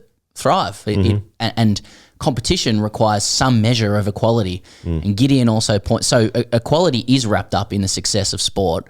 And Gideon very cleverly points out that India knows this too. The IPL knows this because its financial distributions to the IPL franchises are equal. Yeah. Right. So the IPL doesn't have a financial model whereby if you succeed in X times over X years and whatever, you get more money, and you have the haves and the have-nots. The IPL understands that if you continue to fund everybody equally, then you are going to have more sustainable success and more commercial success. So, you know, I mean, I just read these distributions as, frankly, a fuck you to international cricket. Yeah. It is not the way you would structure things if you were looking to grow the game. Yeah. It's the way you would structure things if you were looking to advance franchise cricket and consolidate the success of your own. I am very concerned, though, that like the discourse is going to end up becoming that India is ruining the game, because I just think that it's far more complex than that, and I don't think that like the Anglosphere has any particular right or ownership to the direction of the game. Yep. And so it's going to require something more diplomatic and something more nuanced, you know, to try and sort this out. Yeah, I mean, the ICC's remit is to grow international cricket, and that's just clearly just not true. I mean, that's just clearly not the case. I find it interesting that you know, the journalists in the UK there are talking about this now because it's obviously the start of their summer, and so like the more eyeballs are being paid attention to this stuff. And I feel like Australia is again 6 months behind, and when the West Indies and Pakistan come out here, we're going to be like, exactly, what's doing? And it's just we're going to be 6 months behind it. Now, like, I just wondered again if like the administrators at CA, maybe they are, but I wonder, I genuinely wonder, like, how much they're actively pursuing change in this field to reconcile this speed of which cricket is changing, particularly in this country, particularly when like so much of the cricket that happens in the rest of the world because of our time zone and our destination is completely unwatchable. Now that's a uniquely difficult proposition for Australia and for our Kiwi brethren. Don't know the answer to that question. Maybe they are. Anyway, yeah, okay, so that's all solved. All good. Pez, just another Gideon piece. Brian Booth passed away, Australian cricket legend. Brian Booth passed away. Did you ever come across Brian Booth in your time? No, I didn't, but I was aware of him as an absolute stalwart of St George Cricket Club, and Trent Copeland made some beautiful comments about him upon his passing. He was Australia's 31st Test captain. He was 89 when he died last week. He was an Australian Olympian in hockey as well, 42.2 in Test cricket, 45.4 in 184 first-class matches. And in Gideon just wrote a beautiful piece about him as well. I know there's a paywall, unfortunately, but if you can get around the pieces, they're just always so good. But he actually wrote about his career in terms of Brian Booth's Christianity as well, and it was a really it seemed to be a really beautiful and pragmatic Christianity that he had, and the way, you know, Christianity intersects with like the failures of cricket. And how they don't really reconcile, you know what I mean, and how Brian Booth worked through that, and in a like a larrikin Australian way. It was a really endearing read, condolences to Brian Booth's family. Vale, it's a great man, a Test captain, 29 tests. You said last week that as the year goes on here in Australia, we're going to hear more and more about the Indigenous community and their role in Australian governance, and there'll be a referendum later this year for what's called The Voice. And CA have come out and said they will support the yes vote for The Voice. I saw the AFL did the same thing maybe a week or two ago. I don't really know what else to say to that other than, keep politics out of sport for me, mate. When they're not my politics. Yeah, exactly, yeah. I mean, I think I genuinely don't know what to say other than I think it's good. That's about it. Yeah, that's right. Yeah, you sit there, you're like, oh, I've got this view, and it's going to annoy people if you say heaps of shit. So, I just thought it was important to note CA has come out supporting The Voice, and they join all the other major codes, and then that sparks its own debate about, you know, the appropriateness of that, and then you're like, well, what if they don't do it? What is that saying? Yeah. You know, politics is in sport naturally. I think it's a good position. Yeah. I think I said last week the referendum will be towards the end of the year. They actually haven't got a date yet, so it is expected to be. The end it's of expected, this year. but it hasn't been announced yet. Yeah. But the campaign for The Voice kicked off, I think, officially on Sunday. Seemed to be a lot of stuff going on there. Yeah. So it'd be interesting to see. Sam Landsberger, it will be interesting. Segue this. Go. Try and go. Okay. CA supports The Voice, a referendum to give our Indigenous brothers and sisters a voice to Parliament. Go. Sam Landsberger wrote an article saying Dogs' 35-day success prompts potential AFL raid on cricket. Clubs are thinking harder about which cricketers they could poach after James O'Donnell's code switch. Sam Landsberger investigates the candidates who could change sports. So they're talking about an AFL team poaching an Essendon first-grade cricketer. He was going to play a bit of cricket. The dogs are sniffing around grade cricket for talls. I think dogs. Well, was he a tall? I don't fucking know.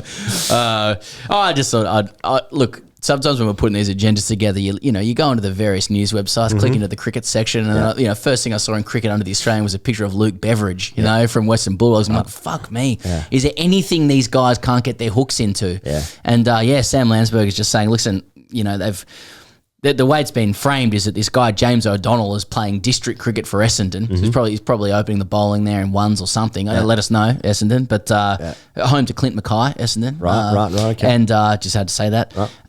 Then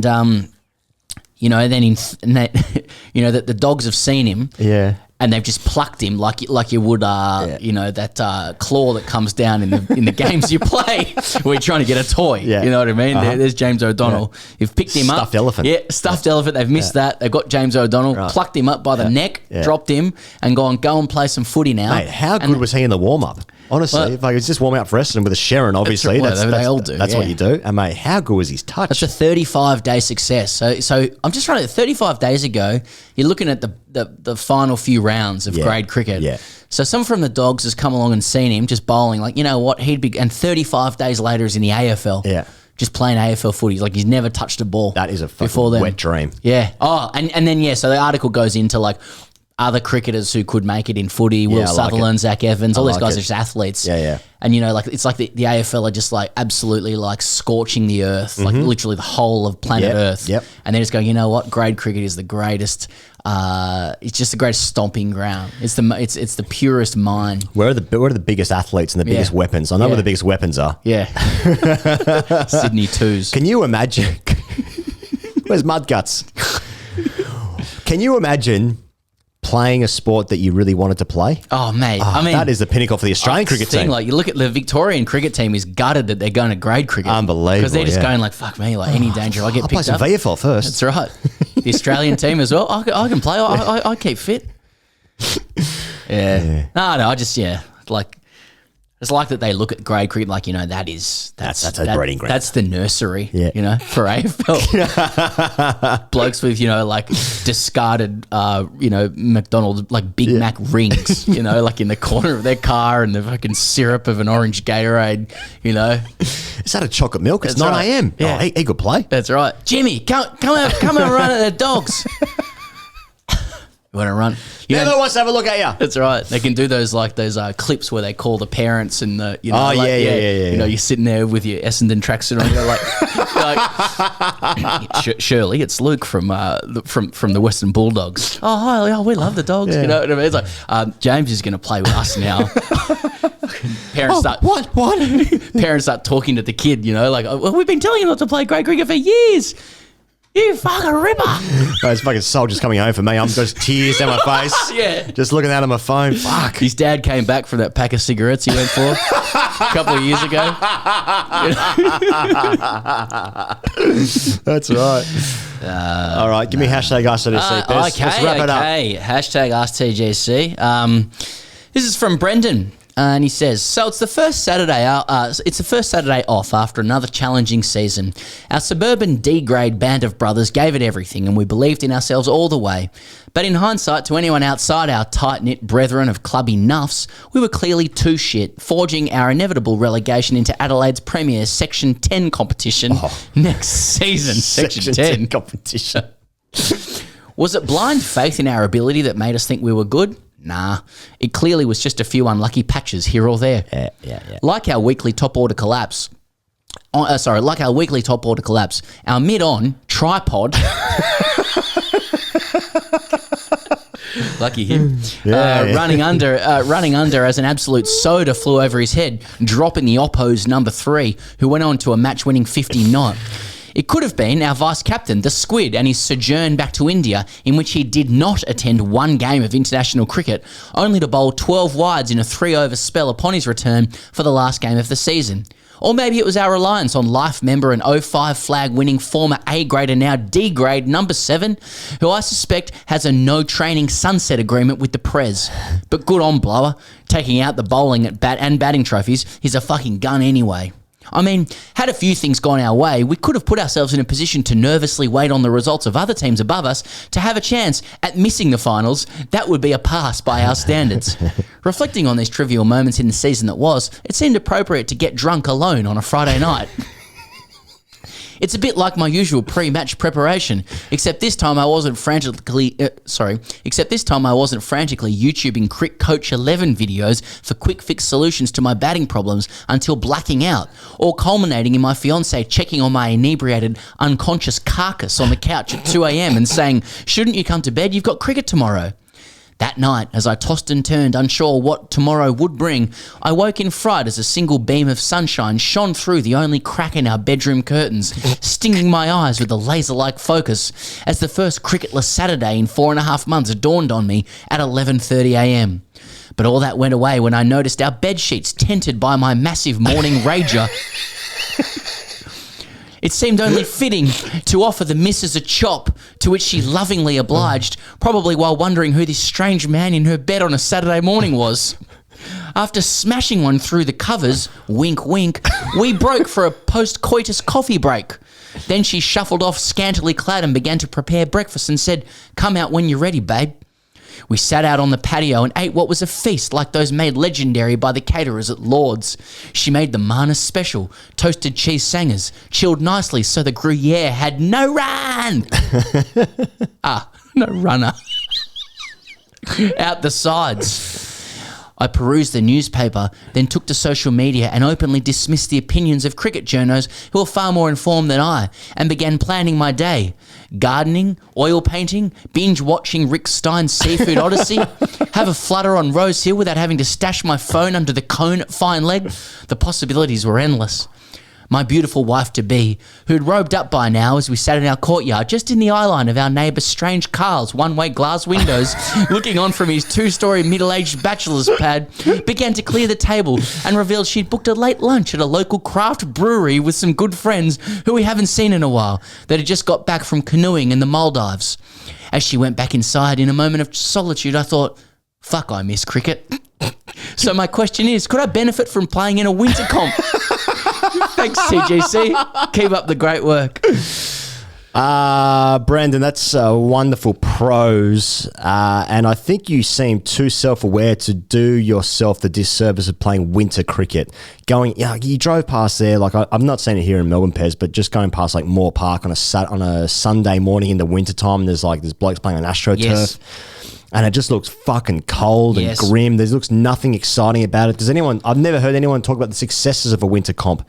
Financially speaking, run scoring, wicket taking, premiership winning, any of those successes. Guys can do well in Darwin, but it's not really winter there. It's just dry season and the beers taste amazing. When Todd Murphy played there. Where's Agar? Yeah, and then Todd Murphy was in India. So I guess that can happen if you go to Darwin. Yeah. But I wouldn't call that winter. No. Well, they don't really have it. No. Winter season, do they? No. Just a wet season. Yeah, you're not up there in dry season when it's like just 33 degrees. Piss tastes fucking great. Thinking, gee, it's winter. Yeah, that's the only winter we subscribe to here in the harsh, arid land of this great southern land. Thank you very much to all those who turned up for the show. Difficult to say who those names were, but I do want to thank Phil Walker from Wisdom for gracing us for 22 minutes there, and hopefully some other guys came along for the journey as well, as with you wonderful people out there as well. Thank you as always. See you coats on the internet next week. Cheers.